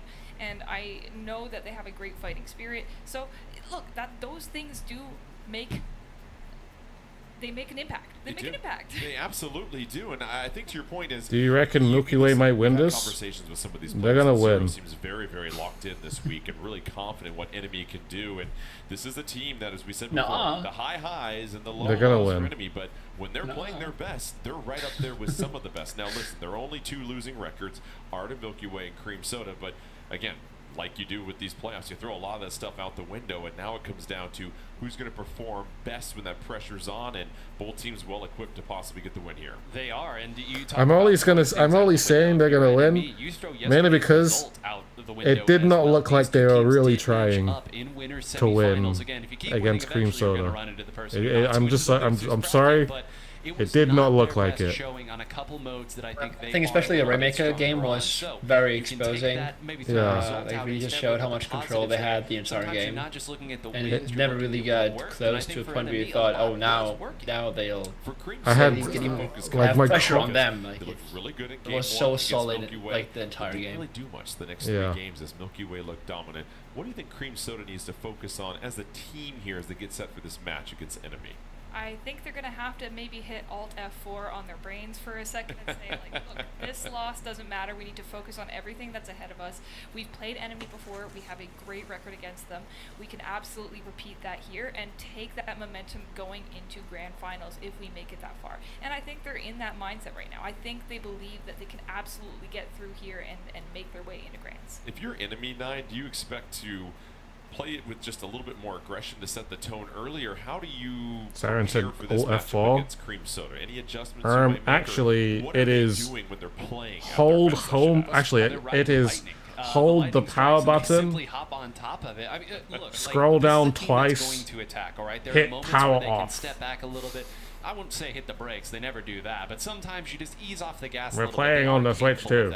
But I think if they watch that result, they see what Cream doing. Now you got it. Hey, they just lost 3 consecutive games. Let's go. Let's push the pace from the get-go and see if we can get them in their own heads. I think that's what I would be doing if I were the members of NME, and fortunately, that's usually how they play. I don't know about you guys. I've lost 3 games in a row before, plenty of times while playing some Splatoon. I don't know if you guys have or not, but it starts to wear on you. I've never lost 3 games in a row. Yeah, me neither. You lose the 4th. I'm just so good. That's a huge mental hurdle you have to rise over.